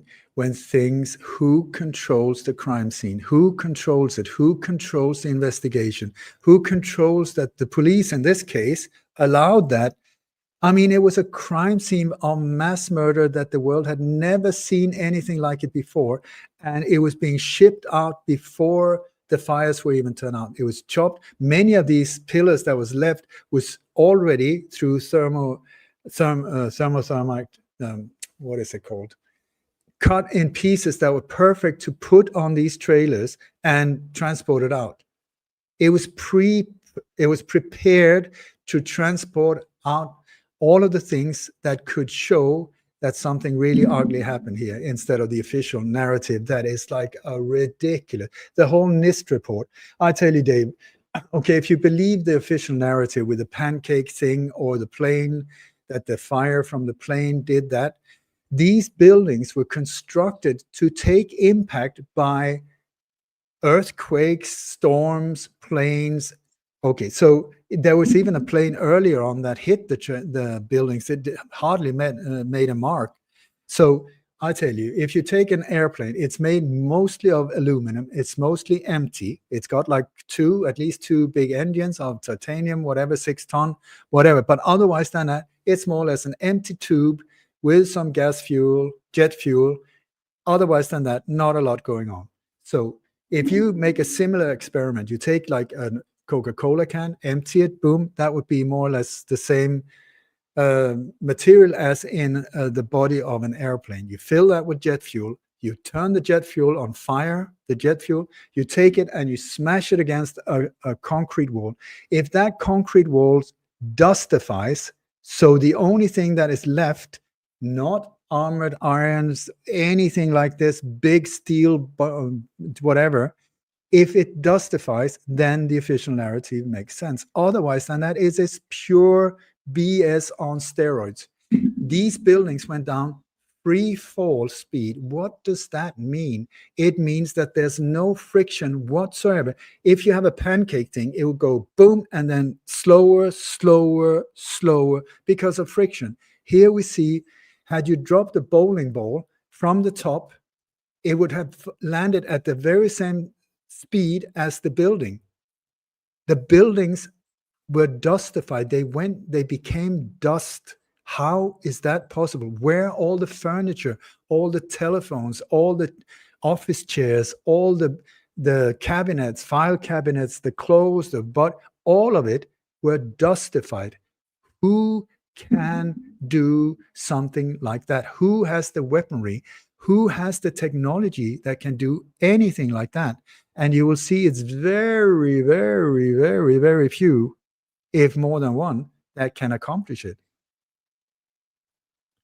It is So very, this- very interesting. So, and I so don't this think that- whole thing, yeah. oh, sorry to interrupt you, but this whole thing about 9 people from the Middle East, no, 19, where 9 of them were still active pilots several years afterwards. They didn't even die.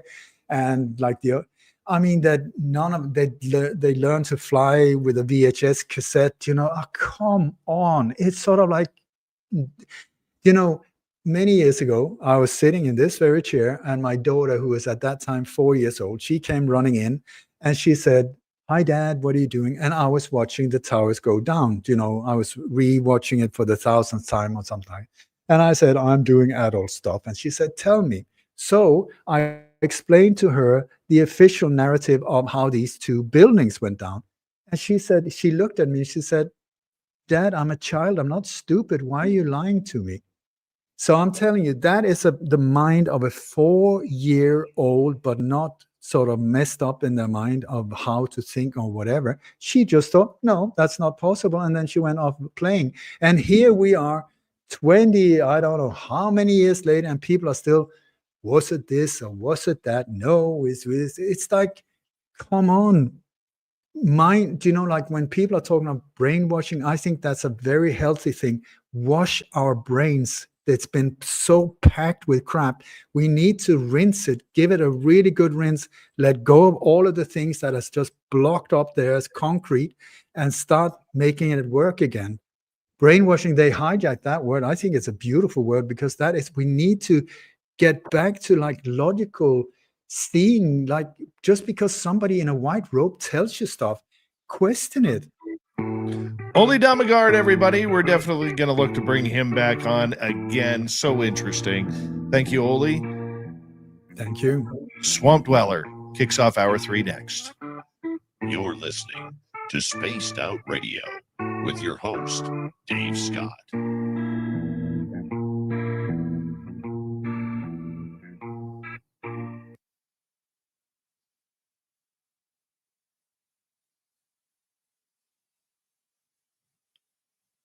That was fantastic. Thank you. Thank you, David. And if you ever want me back on, let me on. Whatever case, I mean, my head is like in the thousands of different cases. So wherever you want to go. Appreciate you. Thank you. You have That a was good so one. much fun. You have a And good don't get afternoon, okay? that I will. And don't Take get care. eaten by a grizzly. Take care. Bye-bye. Bye. Ole Dammegard, everybody. I'll be right back.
Let's bring in the beautiful, the lovely, the talented Katie Page. There she is.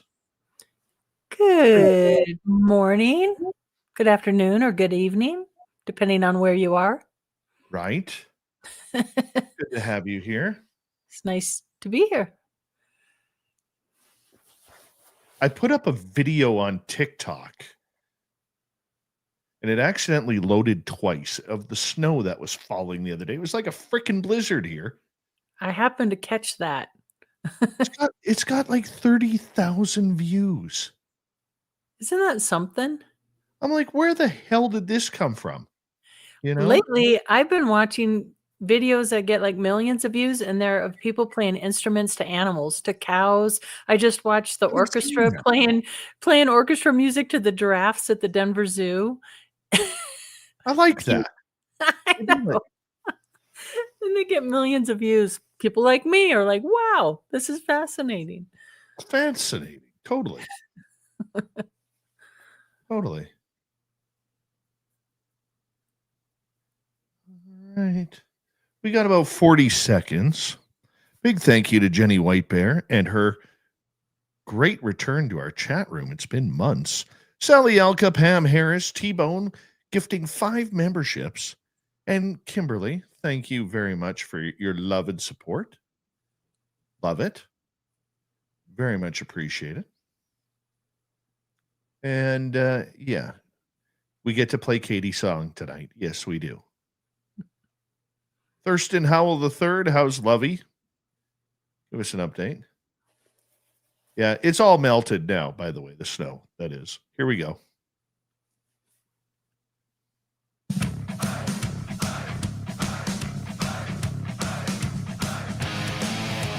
Hour number 3 of Spaced Out Radio is now underway. We have Swamp Dweller, Katie Page, and the Weird News of the Week coming on up. My name is Dave Scott.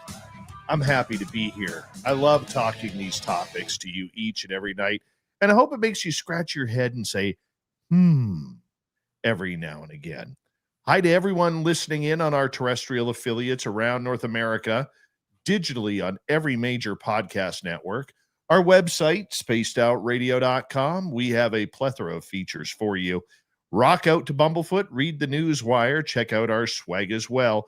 Follow us on X at Spaced Out Radio, Instagram at Spaced Out Radio Show, and on Patreon in the Space Travelers Club. The Desert Clam has set the password for tonight in the SOR Space Travelers Club. Let's find it here. It is Obliviscence. Obliviscence is your password. Use it wisely, Space Travelers, as the Clam sets the password each and every night right here on Spaced Out Radio. Let's head to the swamp. Hello and welcome to Spaced Out Radio's Swamp. I'm Swamp Dweller, and tonight I'm going to take you on a mystic journey of the unknown, sharing tales of monsters, legends, and nightmares. Welcome to the Spaced Out Radio Swamp. This story happened when I was around 11 or 12 years old, and I was finally on summer break. Me and my best friend, who I've met on the internet, made plans for me to stay at their place for the weekend. She lived in a city about 2.5 hours away from me, but I have met her before in real life, so everything was fine. On that day, I took the train by myself, which was not a new experience for me, since my mom let me have a lot of freedom and experience. I texted my friend the time and place I'd arrive, but that city was huge, so I got the name of the station mixed up, which led her going to somewhere else instead of where I was. But at the time, I obviously didn't know. So, when I arrived, I just took my suitcase and went to a quiet corner to wait for her while watching all the busy people running from A to B. My friend texted me asking where I was, and after some more text, we figured out that it was my fault for telling her the wrong station. But she was on the way to pick me up. After waiting for a few minutes, a man in his 30s accidentally bumped into me. Even though I was just standing still, he apologized 1,000 times. I assured it was fine and nothing happened, but he insisted on making it up to me and wanted to buy me a hot chocolate or something to eat. I refused, but I was also a pretty shy girl back then, and it wasn't taken seriously many times. He seemed pretty frustrated at this point, and decided to just grab my hand and try to drag me with him. Only then, I realized that his intentions were not good, and I felt super scared. No one else around seemed to notice what was going on, but like a miracle, my friend just arrived on time and came straight to me. I was calling her name, which made the guy realize I wasn't alone anymore. So he took off as fast as he could without saying anything. So I hope that creep from the train station who tried to abduct me never tried to abduct anybody else. Thank you, Swamp Dweller, for another creepy story. If you want more just like that, head on over to his YouTube channel, Swamp Dweller. Hit subscribe, ring that bell. He's got thousands of stories for you to listen to each and every night.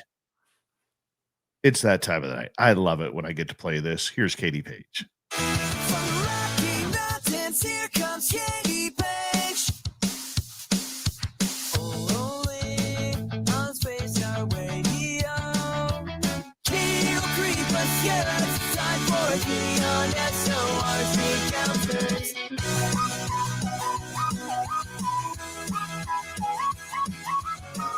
From the beautiful Rocky Mountains of Colorado, here she is, researcher, author, and downright awesome person, Katie Page, with the encounters. How are you, my friend? I'm doing well. I hope everybody is too. It is always awesome to have you here. And how you been? It's been a week. It's been a week. I'm doing really good. The weather's been beautiful. Not a cloud in the sky most days. So I saw you got some snow. And it's that time of year, but we've been lucky so far. We've only had one snow so far. It is something that I am, how can I put it? It's almost time to put a hoodie on. Okay. Where I live, it's almost time to put a hoodie on. And, you know, it just doesn't get much colder than that at this time of year. And it always seems around Halloween, we get an early snow just to kind of forewarn us about what's happening and what's coming. Right. So it is what it is. But, you know, we could still make our way through the snow and have some fun there as well. So, well, speaking of snow and dramatic thereof, yeah.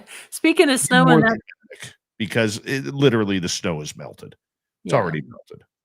Right. Good thing. But speaking of snow and lack thereof snow, you know, we're doing the obscure UFO encounters brought to you by UFO Decks. Ryan was UFO Decks. Please go to his website, check it out. And if you have any particular questions you'd like to ask about this topic, it's a good place to go. And you get really specific answers back through his huge collection that is really UFO, paranormal, encrypted based. Mostly UFOs, but there are the paranormal cryptid stories and the mutilations as well. So this week we are going to the warm state of California. And California is really known for the Battle of LA that happened in February of 1942. But I'm looking for those not so well-known cases. And going through the UFO decks, there are some weird, interesting ones out of California. So we're going to be talking a couple blob case stories and metallic kind of robotic aliens. So a lot of fun stuff in California. And we're going to start with a case from 1953 known as the Brush Creek Little Man and Water Collectors case. And I thought this was interesting. Well, first of all, I thought it was funny. So for both Manitoba, which we're going to get to in a little bit, and California, the first cases start on my birthday. So this happened to take place on May 20th, 1953. Now, of course, that's not the year of my birth, but May 20th is my birth date. I share a birthday with Cher. Isn't that awesome? That's awesome. That's awesome. I always like Cher. Bob Dylan? You share a birthday with Bob Dylan? I do. See, look at that. People are talking about Bob Dylan and Cher. You didn't know that, but that's what's going on. Anyway, okay, so this happened on May 20th, 1953. The witnesses are John Q. Black and John Van Allen. They're titanium miners. And while they're working at their mine, Black and Van Allen encountered a small disc-like shaped craft near the mine shaft. They were diminutive beings described as little men. They emerged and scooped up water from the creek in a shiny pail and returned to the craft. The being was described as about 3 feet tall with a large head and wearing a tight-fitting suit. The craft then took off silently. And the description on this one I like because so many cases we hear, we have these little beings or aliens coming out and, testing the water, or they're around water, or they're testing the soil, different aliens with tools. that kind of thing. So I like this little case here. It's kind of a fun little case. Now, this one's really cute too. I had to include this because we are getting into the holidays and the holiday spirit. This one is called The Elf on Christmas Morning. And I believe this one came from Preston Dennett's book, actually. This was in San Gabriel, California. This happened early morning, Christmas morning. So basically Christmas Eve night in 1957. This this wasn't from Preston Dennett. This was a letter written to Whitley Strieber from a little child. And it says, a 7-year-old child awoke in the early morning hours, paralyzed in bed, and saw a small cream-colored creature on the front porch. Wow. I know. He said that while the thought was Santa's elves at first, he thought it was Santa's elves. The being was about 3 or 4 feet tall, and the child felt a loving parental telepathic message telling him to go back to sleep. The experience was so vivid that the child ignored Christmas presents in favor of searching for evidence on the porch. So he's like, forget the presents. I got to go find proof of this little cream colored. Now, that's something we don't hear very often, a cream colored little alien being. So I thought that was a sweet little story. Are we sure it wasn't an elf? I got to tell you a little Dave story. If we could go back in time. Okay. When I was about 5 years old, it was Christmas Eve, and I remember my parents saying, go to bed or Santa won't come. You know what I'm saying? I think we all got told that you got to go to sleep so Santa Claus can come. And I remember being in my room, and I can hear my parents, they got company over, and they're all laughing and, doing what parents do, loud. And I remember going to my bedroom window, and this would have been what? I was 5, so that would have been about 1978. And I remember looking out my window, and way off in the distance in the sky, there was a red light in the sky. Nuh-uh.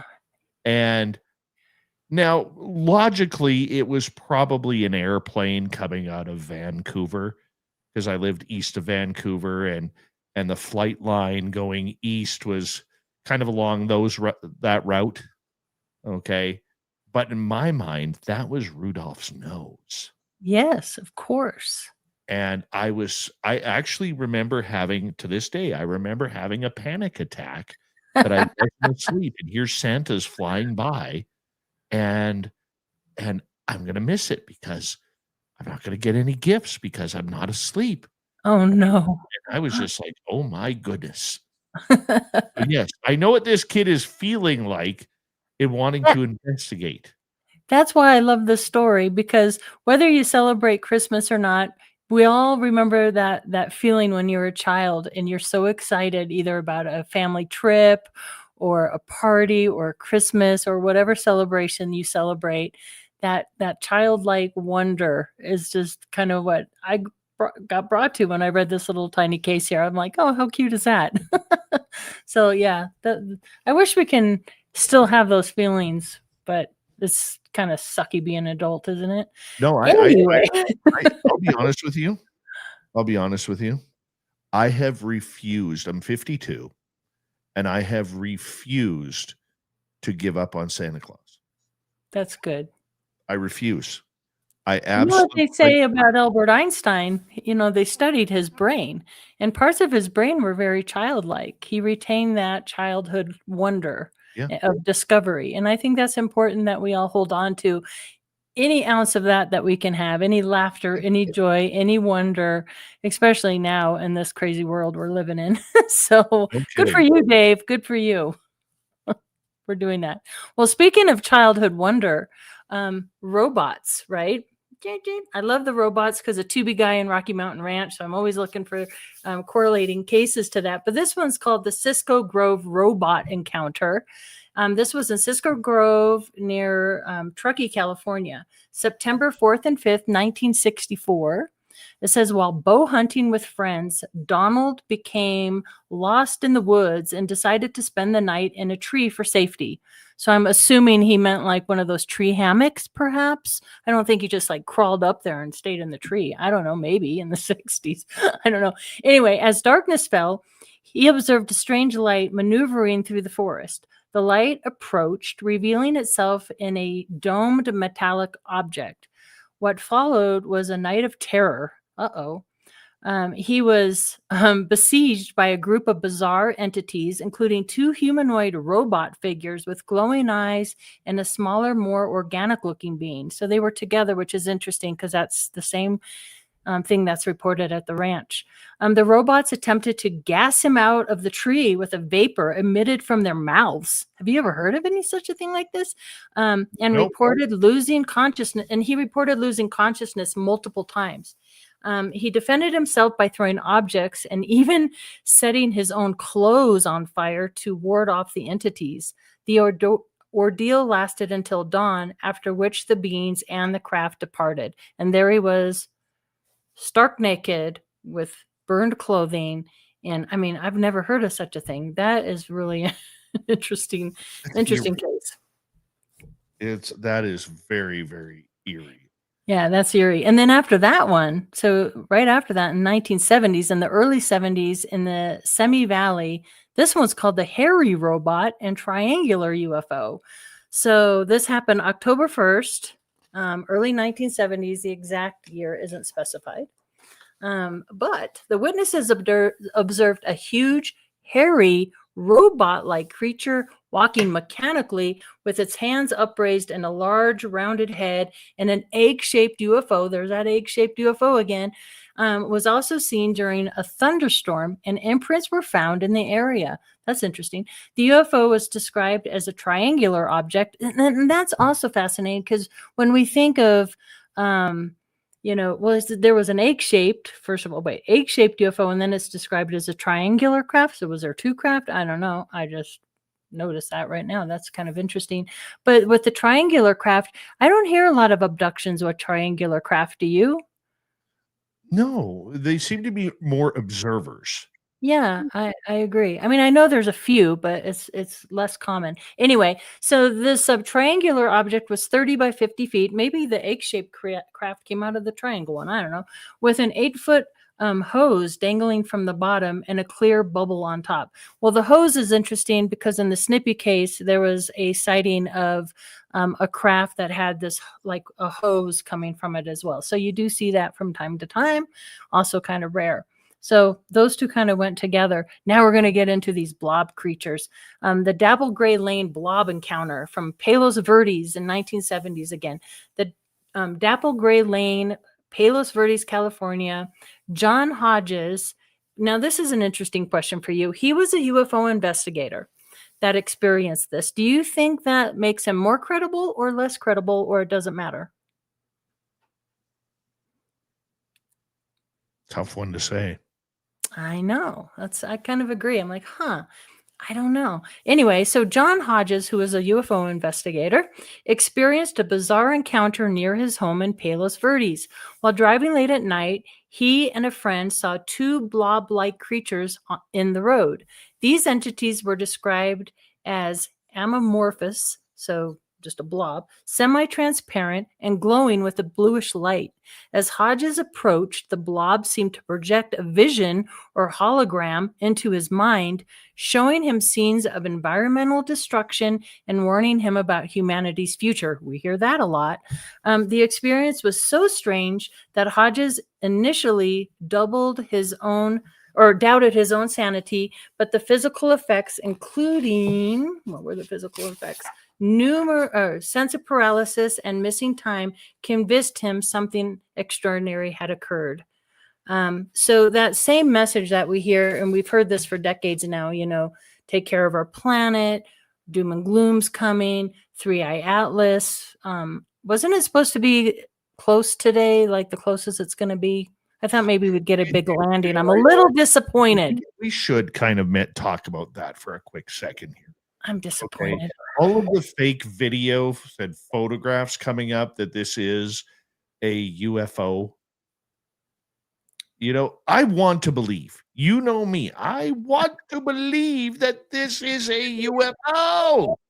It's a comet. But I was looking at one and it looks so fake, and a source inside NASA slipped this to me, and No, they didn't. I know. No, they didn't. That's not how the game works.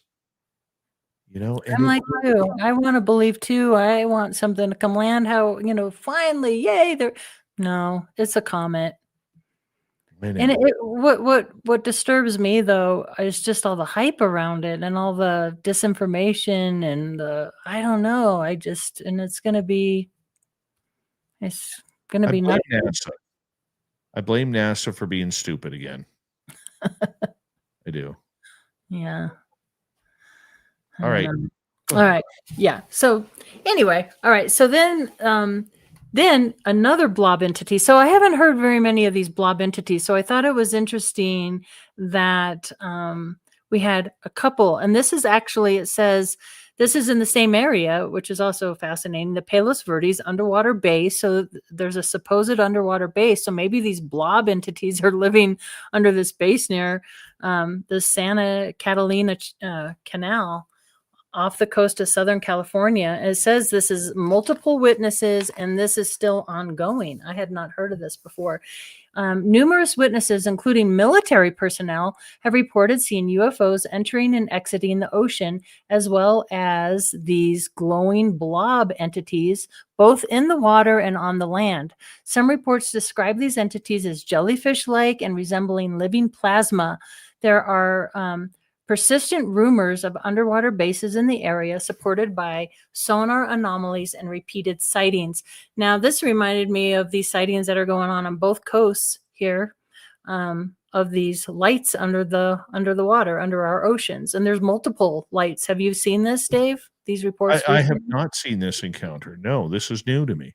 Oh, yeah. So look it up. All across the East Coast and the West Coast, people are seeing lighted just lights under the water. And it's very mysterious. And there's hundreds of these on both sides.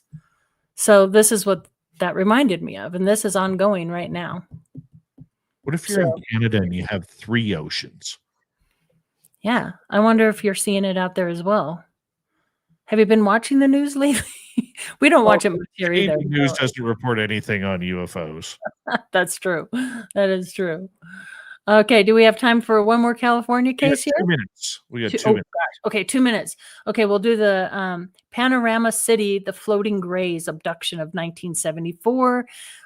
This is in Panorama City, Los Angeles, California, summer of 1974. Lori Boggs and her roommate, Joe, were awakened by a strange whining noise and white lights flashing in their apartment. Several short, thin, hairless beings with large heads and powerful eyes entered through their closed door. Floating about a foot above the floor, Briggs was levitated out of bed and floated into another egg-shaped craft in a nearby field where she underwent a bizarre medical examination involving pink lights and a sensation that her blood was light, like her blood was lit up. The beings communicated telepathically, and Briggs was eventually returned to her bed. So an abduction story there. Maybe it was the blobs. The good old abduction story. See, that's what I crave. That's what I crave. I love a good abduction story. They're so creepy and scary. How about you? You like a good abduction story? I do like a good abduction story. I don't know why we don't hear more of them. Because if there's that many types of ETs visiting our planet, goodness knows they're taking people. Maybe we don't hear about them because they're not bringing them back. You know what? I will say this, in the 10 years, almost 11 years that I've been doing this show, we really have seen a real drop in alien encounters, like really high quality ones. Maybe that's because of social media. Maybe it's because of people clamming up a little bit more, but I could tell you this, it's not the same as it once was. I'm going to get you to hold on right there, Katie Page. We have her for another 15 minutes on Spaced Out Radio. When we return from the break, then we'll get to the weird news of the week to wrap up this show. This is Spaced Out Radio and your host, Dave Scott.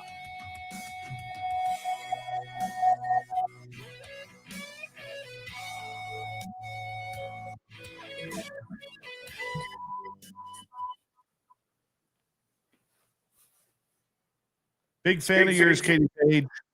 Big fan. Right back at I know. I know.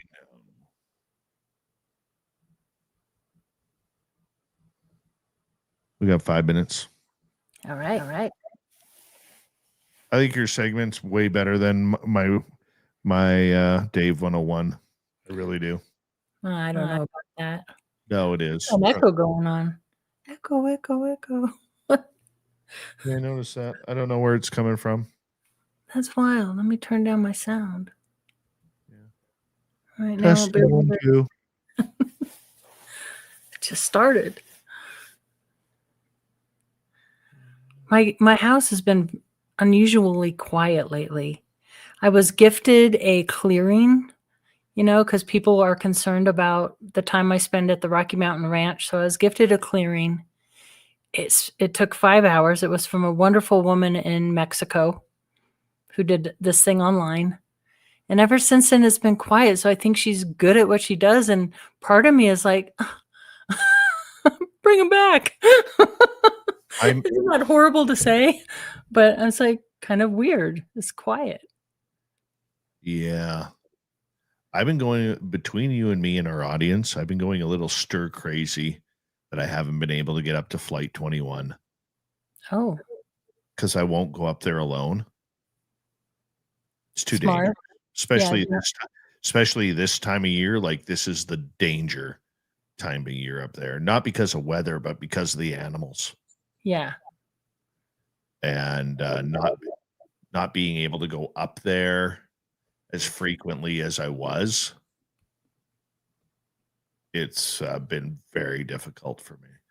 Well, it's kind of addicting when you get to interact with the phenomenon. As scary as it can be sometimes, it's like, okay, it helps, like, okay, I'm not crazy. This is going on. This is real. I have other witnesses. I want to know more. I want to learn more. I want to figure this out. I mean, at least that's how I am. And I'm excited. On the 14th of next month, I will be spending the night at the Rocky Mountain Ranch.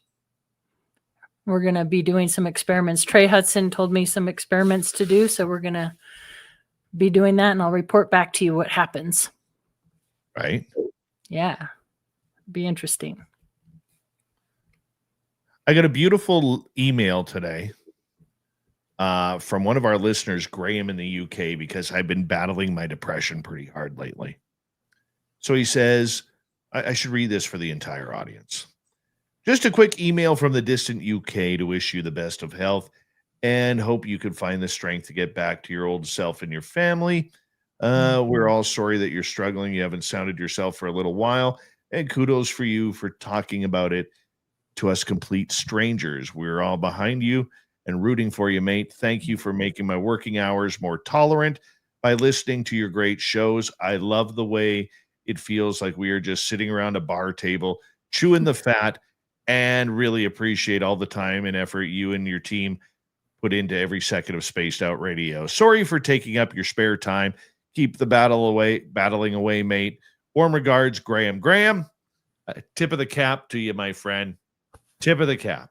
Thank you very much. I love you. Appreciate that. Very nice.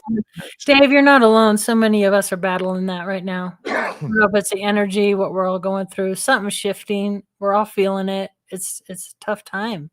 Yeah. I know. I think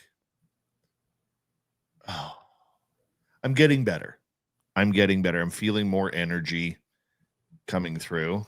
Good. So it is something that I am feeling better recently. Good. No. I know it's hard to do sometimes, but try to wake up in the morning and think of things you're grateful for. The littlest things. I'm grateful for you, Katie Page. Even though you likely won't be at our Vegas event this year or next year. When is it? When is it this year? Well, I think it's the weekend before Contact in the Desert. I'm so busy before that. Oh, I know. Dang You it. had to go get a job with them. Well, I am grateful for that. Speaking of gratitude. I'm teasing when I say that. I know. Oh. We got 20 seconds. Big thank you, Jenny Kim, T-Bone with 5 gifts of memberships, Pam and Sally for the super chats. Greatly appreciate the love and support. Don't forget to shop at our Spaced Out Radio store. We do not have ugly swag, people.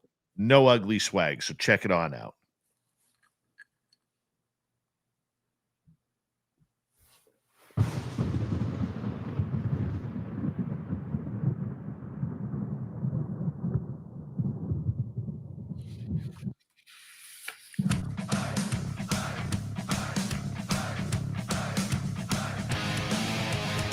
Here we go with the final half hour of Spaced Out Radio tonight. My name is Dave Scott. Thank you very much for tuning us in wherever you are on this beautiful planet we call Earth. Hey, we want to remind all of you that if you missed most of this show or others, you could check out our free archives on YouTube or any major podcast network. Our website, spacedoutradio.com. We have a plethora of features for you. Rock out to Bumblefoot, read the news wire. Check out our swag as well.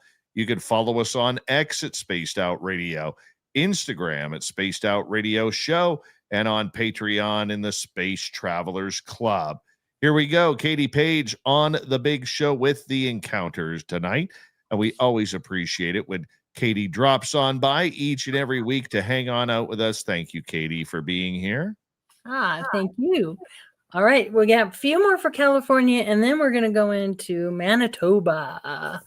Okay, so this is another 73 case out of Lemon Grove, California. This is November 1973. 2 young boys, I like these kid encounters. 2 young boys encountered a large dome-topped UFO with 4 legs. The craft emitted a bright red light from the dome and a sequence of green lights around the rim. I've heard that before too. As the object began to rotate, it emitted a woo woo woo sound that increased in tempo. The boys experienced chills, tingling sensations, and a sense of impending blackout or death. Ooh, that's scary. Others in the area reported TV interference during the event, suggesting electromagnetic effects. Something else we don't hear as often anymore like we used to back in the day. I think their technology is advancing just like ours. They don't need to drain it. They don't need to drain it from our power TVs anymore. Maybe we don't, our TVs are different now. Maybe they can't use it anymore. I don't know. Okay, so, all right. The French Gulch sand and metal humanoid encounter. This is also 1970s French Gulch, California. A family experienced repeated encounters with humanoid beings near their home. Physical evidence was left behind in the form of a strange pile of sand and metal, which was later analyzed and found to be composed of rock fragments and manufactured materials, probably from the earth. So I guess the beings were described as human-like with odd proportions and movements. Let's move to Manitoba. That other one's kind of lame. I don't want to go on that one. Now, again, we're going to start with the case. Quiz. This is a quiz for everybody. What is the most famous case out of Manitoba, Canada? I know. It happened on my birthday. Am I allowed to say it? Yeah. The Stefan Mikulik case. Yeah. Yep. Stefan Mikulik. Falcon Lake incident. Yep. May 20th on my birthday again. Not the same year, but on my birthday. You want to know an interesting fact about that case? I do. The defense minister of Canada at that time was Paul Hellyer. Oh, right. That's right. Yeah. He talked a lot about this case, didn't he? He did, but I think Paul Hellyer went to his grave with a lot of UFO secrets. He didn't admit to much, and he made claims that a lot of his interest in this subject happened well after he was out of government. Okay. I don't buy that. I did a show with Victor Vigiani on it a couple weeks ago, and even Victor had some questions about whether or not he knew more than what he did when he was in government back in the 1960s. Yeah, especially if he was in there during the Stephen Mahalik case, because that's a good one. In fact, the glove from the Mahalik case is at Dave Marler's in Rio Rancho, New Mexico. So he has some of that physical evidence in a glass case there at the National UFO Historical Record Center. It's pretty cool to see. But of course, that's an interesting encounter. He's out there mining, for his rocks and his hobby, and he encounters this shiny metallic oval shaped with a dome on top. Basically, there was a hum sound, which is interesting.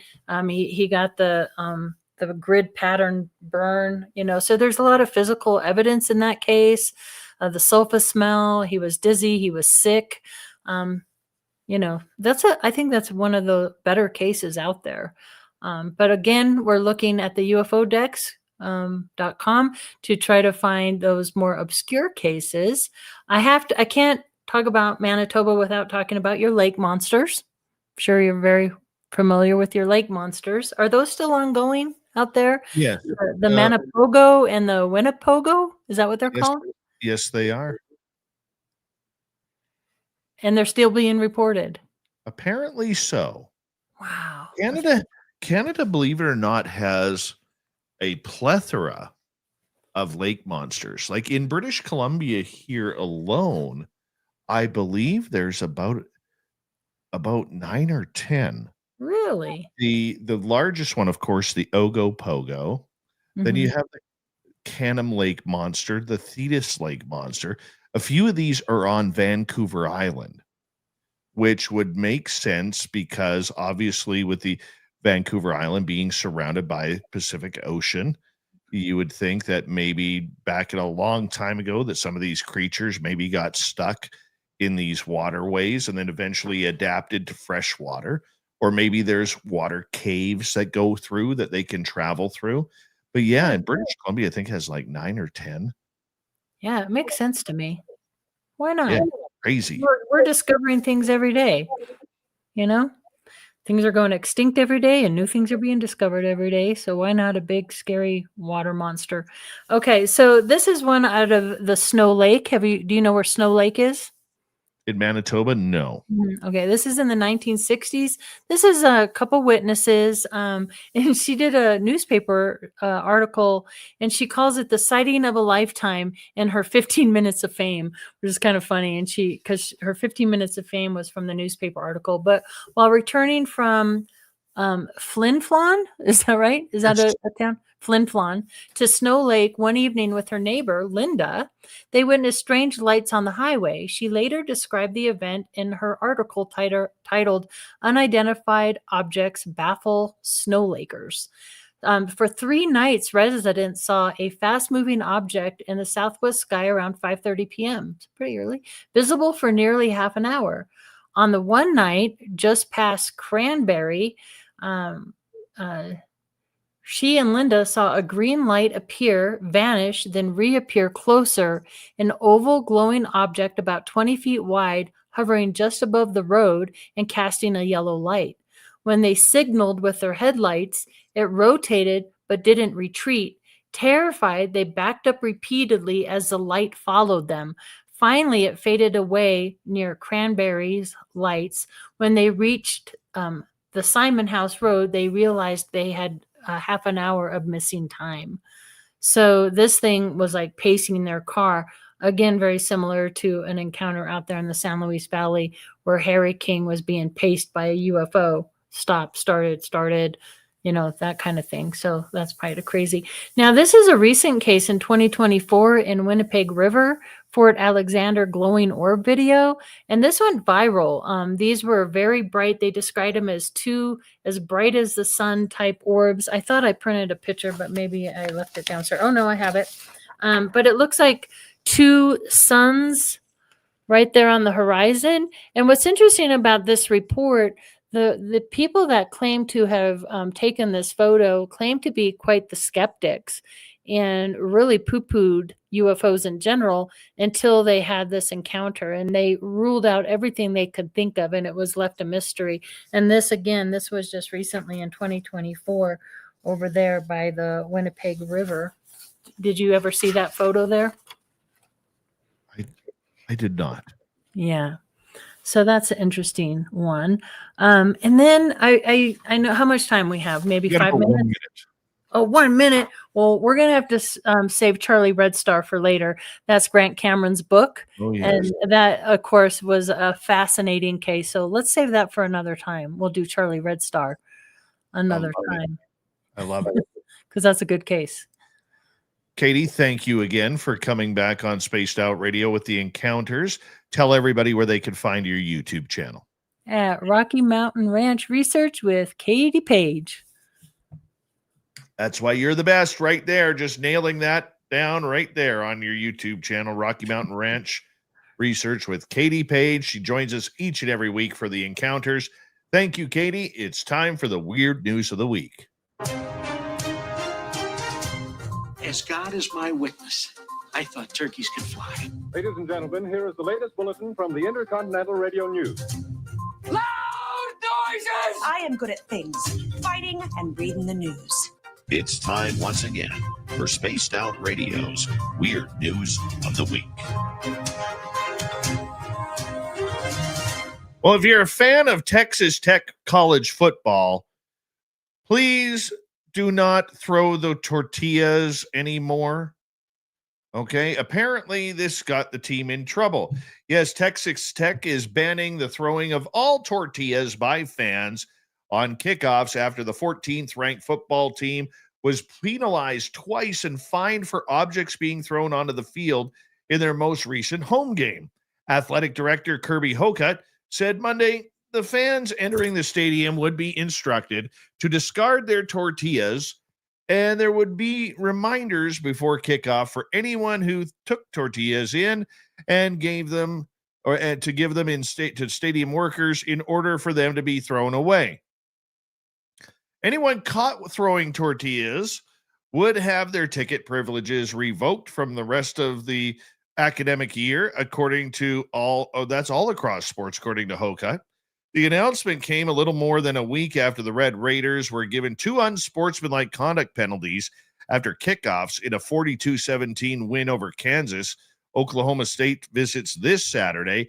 Hocutt was the lone dissenting vote when the Big 12 Conference approved a policy to penalize teams for objects thrown on the field. The vote came just before the season, and Hocutt was defiant in his reaction to the rule and its effect on a tradition that goes back years at Texas Tech. This situation is on me, Hocutt said. I leaned into this of throwing tortillas at the beginning of the football season.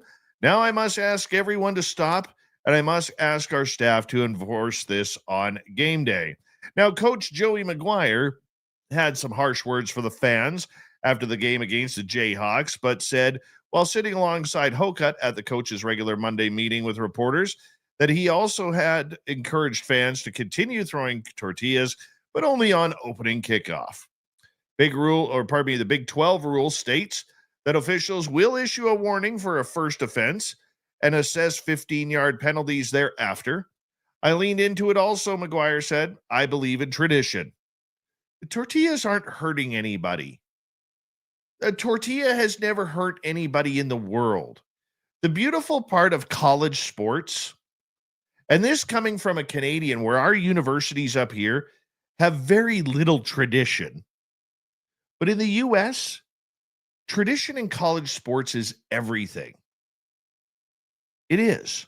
Whether it's Enter Sandman at Virginia Tech and the crowd starts hopping, which literally causes a minor earthquake, or at Clemson where don't touch my rock, okay? It goes from there. You know, I mean, it's not like the WNBA where they're throwing sex toys onto the court. That's dangerous. But tortillas? Nah, let them throw. Fly the tortillas there, Texas Tech. Let them fly. Here's a weird one. A hostile STD-carrying monkey has busted loose from a large trailer truck hauling primates after the semi flipped over on a highway. The wreck went down this past Tuesday in Heidelberg, where the truck containing several monkeys infected with hepatitis C, herpes, and COVID crashed en route from Tulane University to a Florida testing lab. Witnesses shot camera footage that captured the monkey climbing out of the trailer and wandered around in a rural area. Cops say 6 monkeys made a break for it, but 5 have been destroyed and 1 is still on the loose. Police warned the public that the monkey is super aggressive towards humans. Translation: if you see a monkey on the run, don't approach it, just call 911. Mississippi wildlife officials and local cops are already out trying to nab the furry baboon, but can't seem to find the chip anywhere. Also, as for Tulane University, officials say, despite what the cops say, these primates in question belong to another entity and are not infectious, meaning they don't have diseases. They add, we are actively collaborating with local authorities and will send a team of animal care experts to assist as needed. Well, hold on a second here. They're talking that they're destroying these monkeys, but then they're saying, well, don't, they're for research. Just let them be. Either way, that's just scary. I wouldn't want to run into that. Not for me. How about this? I know this is going to sound way over dramatic. Why don't we just stop testing on monkeys? Why don't we just stop testing on animals? Okay, whether it's makeup or for diseases. Okay, maybe not rats. Okay, because rats are, well, they're rats. Okay, they're rats. But like monkeys and dogs and all of that, let's just get rid of that. I don't like it. Let's move on. Here's my political rant for the day. The confusion began a long time ago when Casey Dean received a mysterious dot on his plane ticket. The self-described alien enthusiast of the X-Files fan who was traveling to Area 51 for his 39th birthday thought it was unusual. He had never seen it before and didn't know what it could mean for international tourists like himself. But like most people passing time at the airport, he had a few beers and forgot about it, continuing on his 30-hour journey from Sydney to Las Vegas. Just as he was about to board his connecting flight at LAX, an enormous airport security guard suddenly pulled him into a room where 3 large men began relentlessly interrogating him. They wanted to know why he had recently appeared on Russian TV and what exactly he intended to do at a government-controlled facility like Area 51. He told them the truth. He and his childhood friend, Edwards Nitz, owned the world's oldest McDonald's Quarter Pounder, and they rose to internet fame as a result of explaining their bizarre appearance on a state-run television network that espouses political propaganda to millions of people. Eventually, one of the intimidating officials lost his composure and smirked. After a 45-minute-long ordeal, Dean was finally released.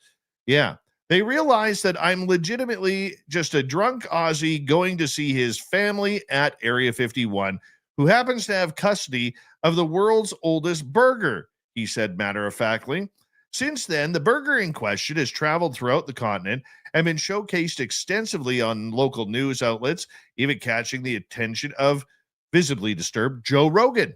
Now, the American icon, fondly called Senior Burger, is about to turn 30 in November, and its local stewards across the globe staunchly believe it's the oldest quarter pounder in existence. McDonald's, however, hasn't been exactly vocally supportive of this, and Dean and Nitz are not the only people who claim to have had decades-old patties in their possession. To Dean and Nitz' fascination and amusement, Senior Burger, delicately wrapped in the waxy beige paper, still looks perfectly frozen in time. It was never refrigerated, and it has spent the majority of its life cycle stuffed in cupboards, garbage bags, and sheds. Despite its rough upbringing, it's still eerily intact. It hasn't grown any mold or developed any foul odor.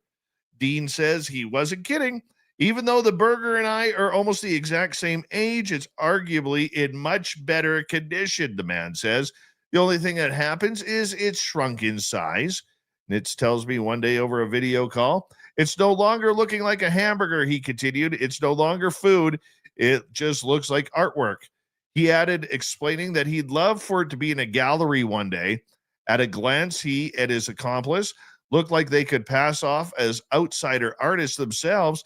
Deed, who works as a dog trainer and a musician, had an enormous facial piercing and impish almond eyes, while Nitz, a bricklayer in Adelaide, who's chatting with us from inside his car, has bushy gray mutton chops that make him look like a Civil War or general or our Keith Andrews. Yeah. So, yeah, that's kind of scary. A 30-year-old burger from McDonald's and it's still intact. Oh, man. And because it's Halloween, we're going to quickly say this story. People in the United States celebrate Thanksgiving every year with a feast that includes pumpkins. But it turns out that pumpkins, along with the rest of the plants genus of gourds and squash, have us to thank too. More than 10,000 years ago, the extremely bitter tasting wild ancestors of the cucurbita plants were thriving across the New World, along with those large mammals such as giant sloths and mammoths that grazed on them. Today, these wild plants are rare, whereas the sweet-tasting domesticated species are extremely common in our gardens. That is, what would have happened to what do they call this? Pumpkins, gourds, and squash without human intervention? Well, they're saying that if humans hadn't come around, pumpkins would be extinct. Yeah, the giant mammals were eating them all in the bitter cucurbita fruit and depressed all their seeds that was causing the plants to go extinct. But apparently some survived. And it's all because of us now and the success of things like Halloween and Thanksgiving that the pumpkin still survives and survives strongly, maintaining its roots with tradition. How awesome is that? Hey, I want to say a big thank you to Ole Dammegard for coming on the show tonight. And thank you to Swamp Dweller and the legendary Katie Page for joining us here in hour number 3. What a great show tonight. As we say goodnight to you. And hello to Mr. Ron Bumblefoot Thal. Rocking in the background with Little Brother is watching. Bumblefoot is the official music of Spaced Out Radio. Rocking us in and out of every single show. Get your horns up for the guitar god himself. Special thanks to everybody listening in at work, at home, in your cars, wherever you may be. Thank you to everyone in our chat rooms tonight. YouTube, Twitch, LGAP, Facebook, Spreaker, LinkedIn, the Space Travelers Club, and on X at hashtag Spaced Out Radio.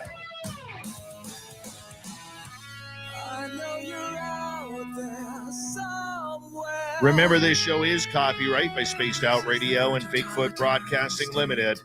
Thank you so much for choosing to share your evening with us, because together, my friends, we own the night. Mr. Bumblefoot, we need a favor. We need you to take us home.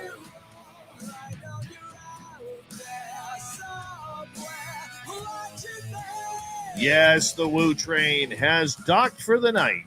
But soon, my friends, we shall ride again. Your seats are always available. Your tickets never expire. And you want to bring a friend? We got room for them, too. Good night, everybody.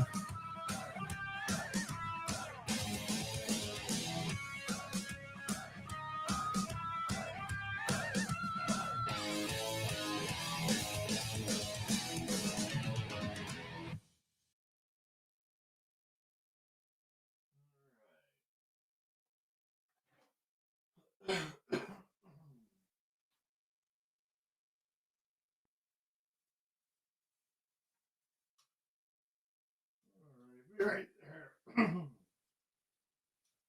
would be an 29, 25. And this would be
Give me 2 seconds.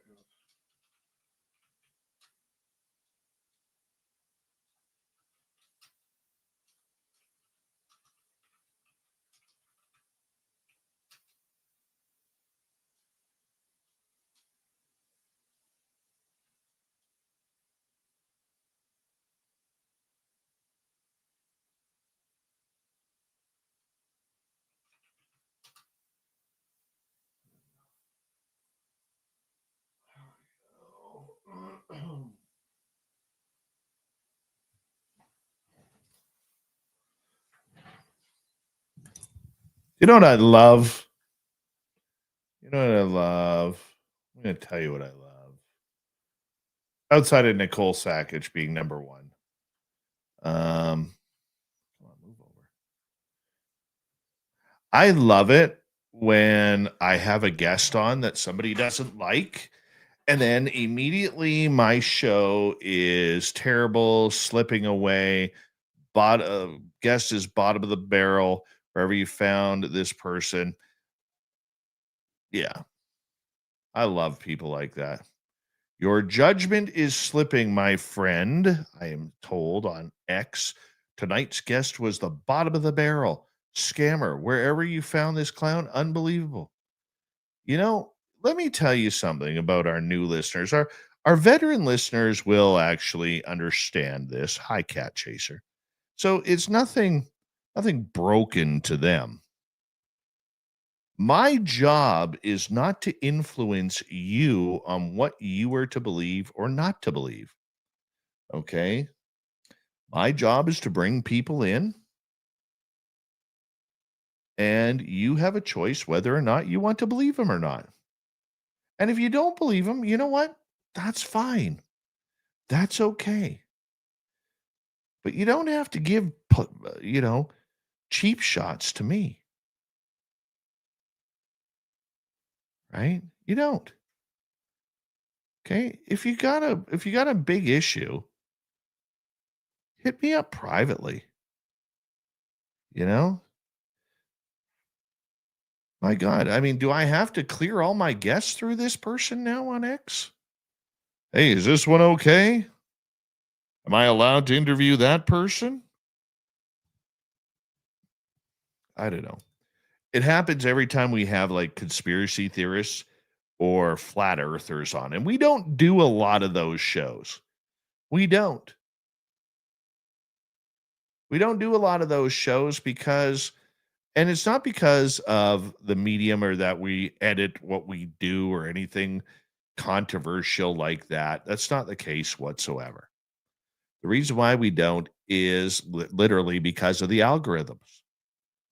A show like that, like tonight, believe it or not, can actually get you in trouble if you don't watch with what you're saying and the topics you talk about.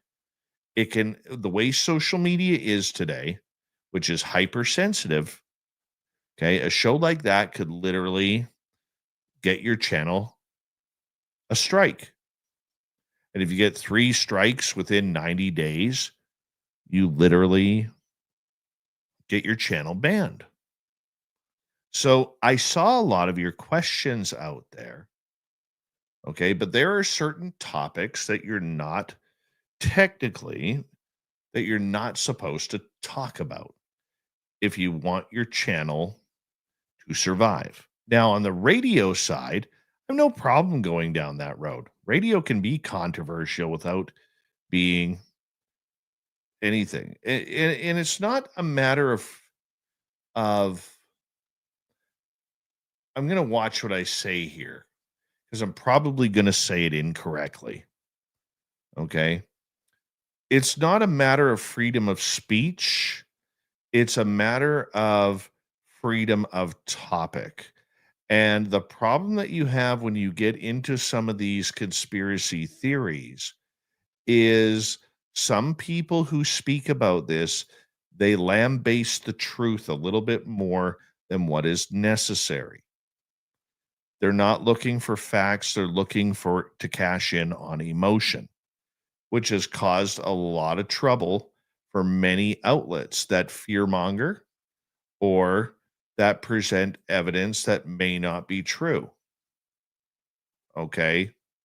And I'm not, you may not agree with what I'm saying, and that's why I'm being a little bit shy of what I want, what I may or may not believe, but I do have to watch the words because for many people, including my small business, okay, there are subjects that you don't broach, okay? And getting into major conspiracy theory, then you have to be careful, right?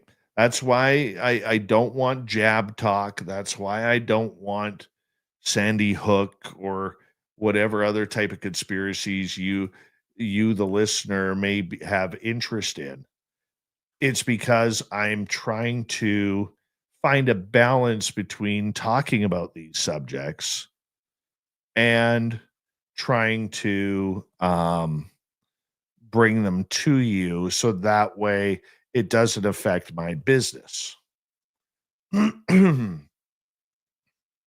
there are some people out there that feel it is their and flat earther, you put it perfectly.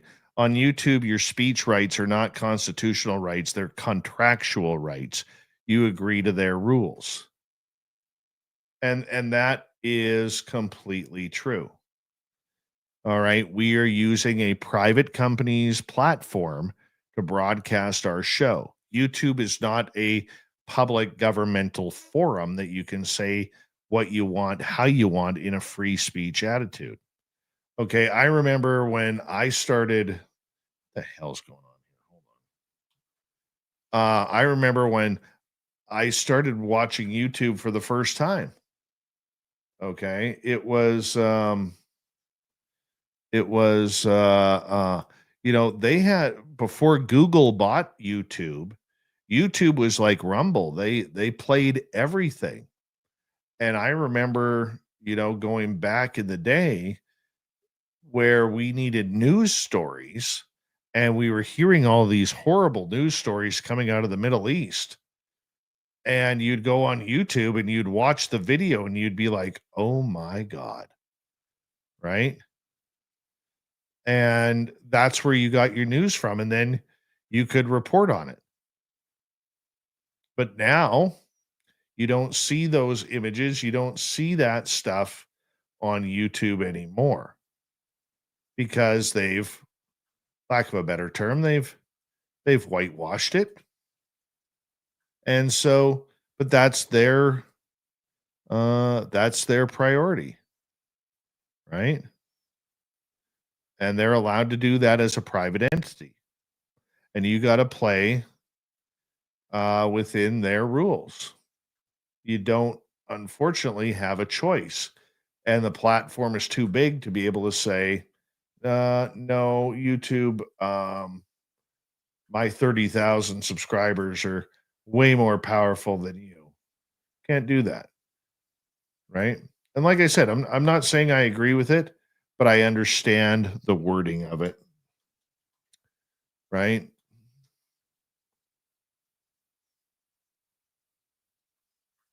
So when somebody starts harping on me about they don't like the guest, that's okay. You don't have to watch.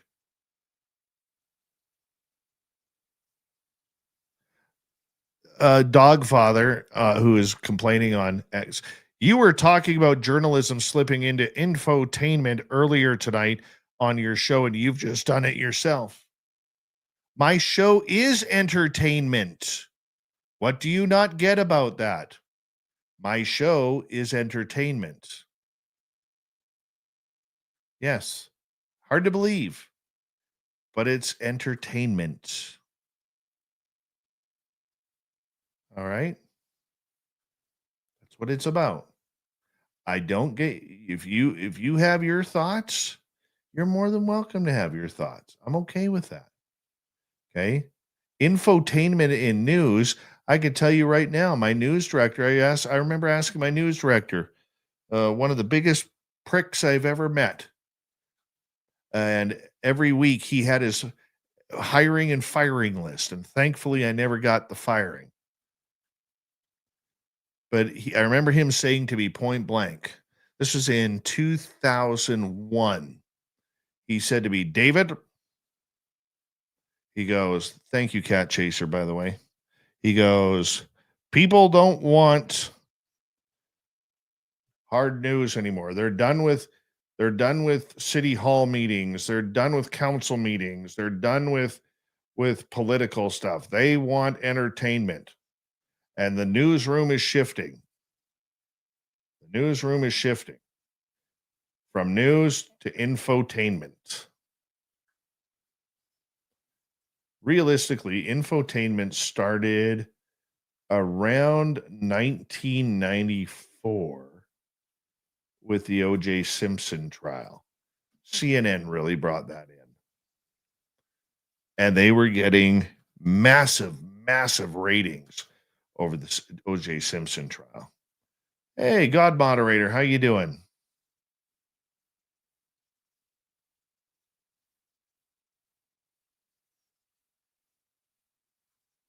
So you don't have to like my guest. That's okay.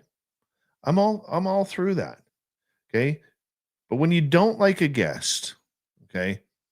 When you don't like a guest, you have a couple of things you can do. Number one, maybe that's not the night for you to tune in. And I know for a lot of you, you enjoy what we do on a nightly basis. Okay? You do. And you look forward to what we do on a nightly basis. And I'm very thankful for that. Right? I am.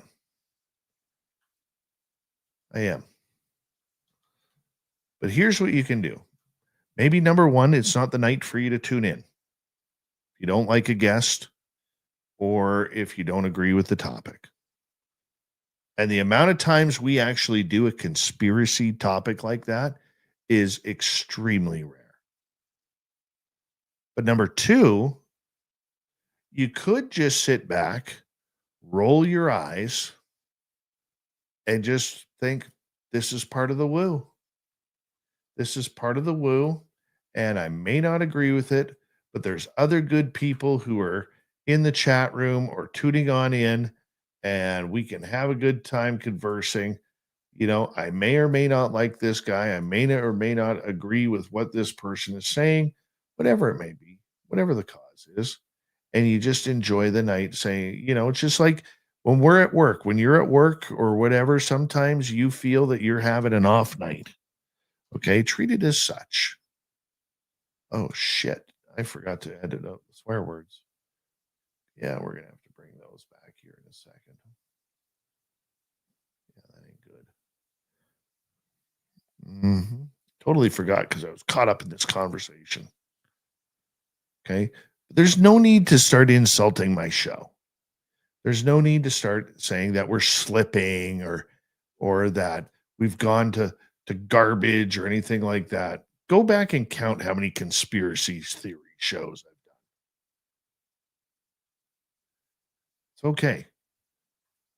Sometimes your mom made you eat food that you didn't want to eat either. All right. So now that we got that done, now I got to do this.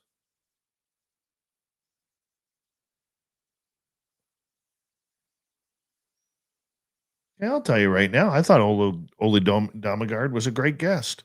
Did I agree with everything that he was saying? No. Yeah, the oxymoron in that comment, Parabarv? All right, so let's go like this. So we need number one, number two, and three. Okay, so let's go like this. Hold on. That's Melinda from last night. So let's put that in there. And let's go like this.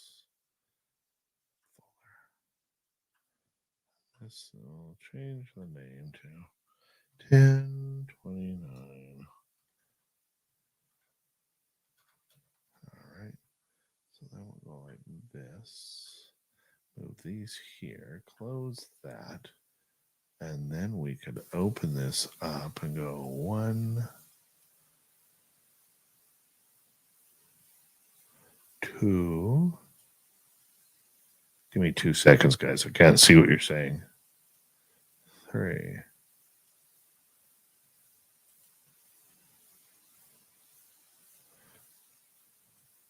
How'd that end up there? All right, there we go.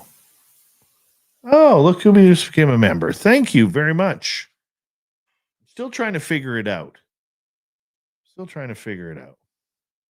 All right, so we got 10:07. 10:07.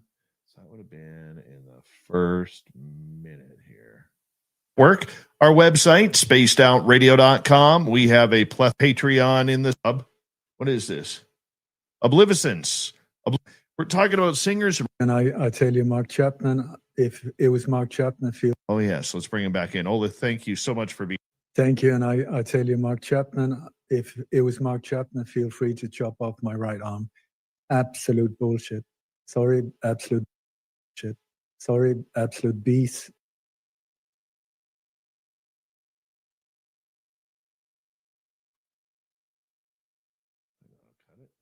Absolute bullshit. Sorry, absolute beast. BS. It is. Save as. Yes, replace. Save.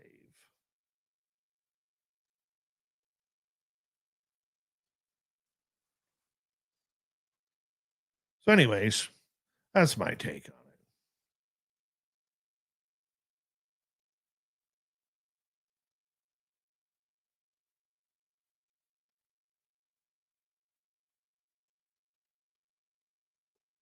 All right, let's go to number 2. This is where he used fuckery.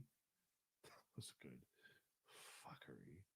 All right, so we're coming on a break. That's 35, 37, around 39 right here. And so instead of you being the horrendous murderer, rapist that just goes into whatever weak, innocent country and just slaughter everybody, if they attacked you first, then that would justify you doing it. So instead of being horrible, they were applauded. And then over the years, the pirates found out that, whoa, that's a good one. So they started doing the same, but they turned it around so that, for instance, they put, if it was a Spanish Armada that was out there, they just put up the Spanish flag. And then they got closer and closer and closer to the target. And many times the normal ship, they just thought, oh, it's one of ours. And they didn't really notice the peg legs and the parrot on the shoulders until it was too late. So a false flag is a psychological mind fuckery, sorry, it around.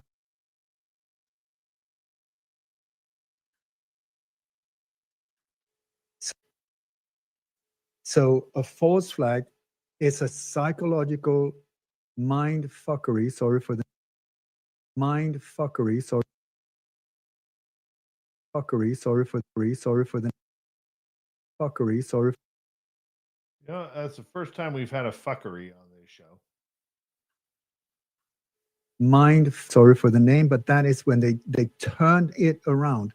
They play with your mind. So Save, replace.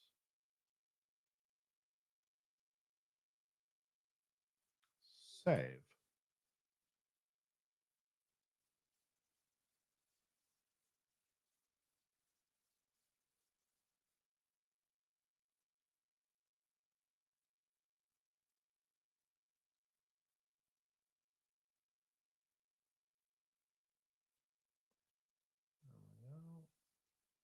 That's 2 for 2. Get rid of that one. And now we got to find this one. Okay, so we're at 906, 916, 918, 920. That's at 922. 922 should be around here. and there's no logic for me. There's no gain for me to have been in the receiving end of all of this. And also, I mean, like all of the censorship and the attacks and I mean, I could go on for hours and hours of what happened, because the truth is not popular among the people who are carrying it out. The dark forces, that's the only thing they really fear is the truth. That's why they eliminate people. When it comes to a high level of when you really start digging into, it's not enough to like somebody on something on Facebook or whatever, but when you start digging and you start pulling the curtain, that's when it gets ugly. And so unfortunately, I have multiple friends who are no longer with us. I have people that are very dear to me that had their career destroyed, their reputation, their credibility, their families taken away from them. I mean, this is an ugly world to get into. So from a logical point of view, it makes no sense for me to be here at all. Financially, no sense whatsoever. But there has been something in me that has just been saying, go on, go on, go on. And I'm like, but I'm shit scared. I don't.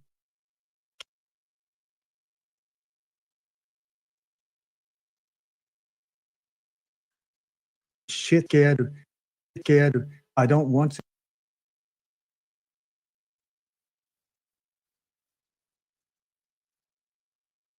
I'm shit scared. I don't want to go on, go on, go on. And also putting my family at risk, but I'm shit scared. I don't want to go on. Like, but I'm shit scared. I'm shit scared.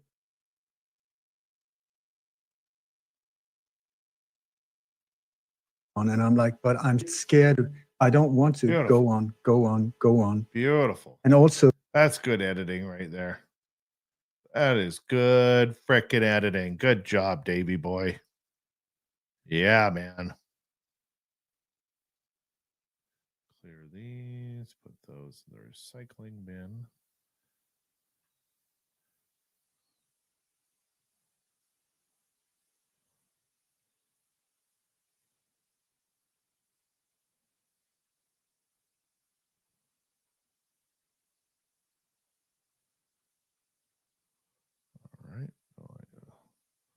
Cancel. All right, so we like this. Oh, okay. That changed them. All right, let's just go back here then and take these out. Put that there. So where did number one go? Oh. Well, let's just go like this. So number one. Yes. Oh, it's in there. Cancel. All right. We're good there. These are all been cleaned. Ole Dammegard right there. Clear that out. All right. There we go. Bear with me here. Upload. Desktop. There we go. Upload.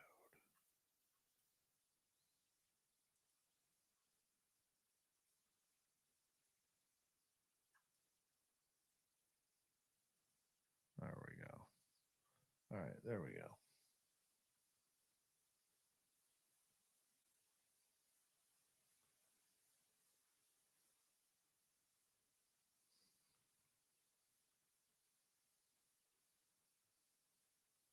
Tomorrow night on the show, Varla Ventura. Varley has returned to her monthly spot.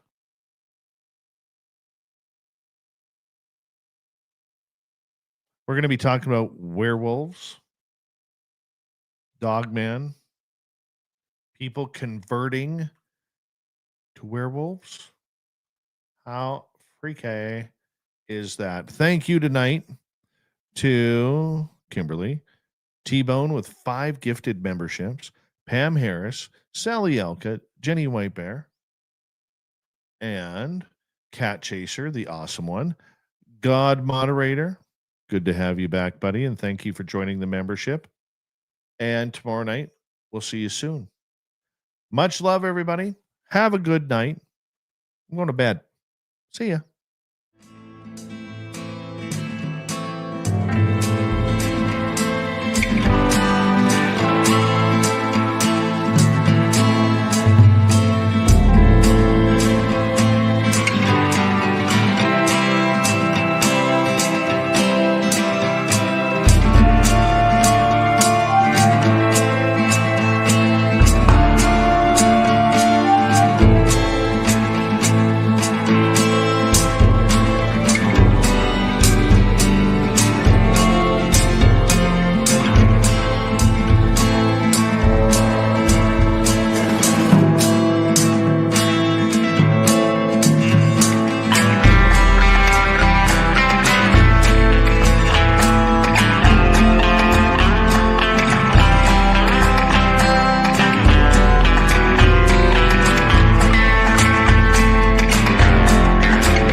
Stay healthy, my friend. You too. If you need bail money, give me a call. Always, Dad. Take care. You too.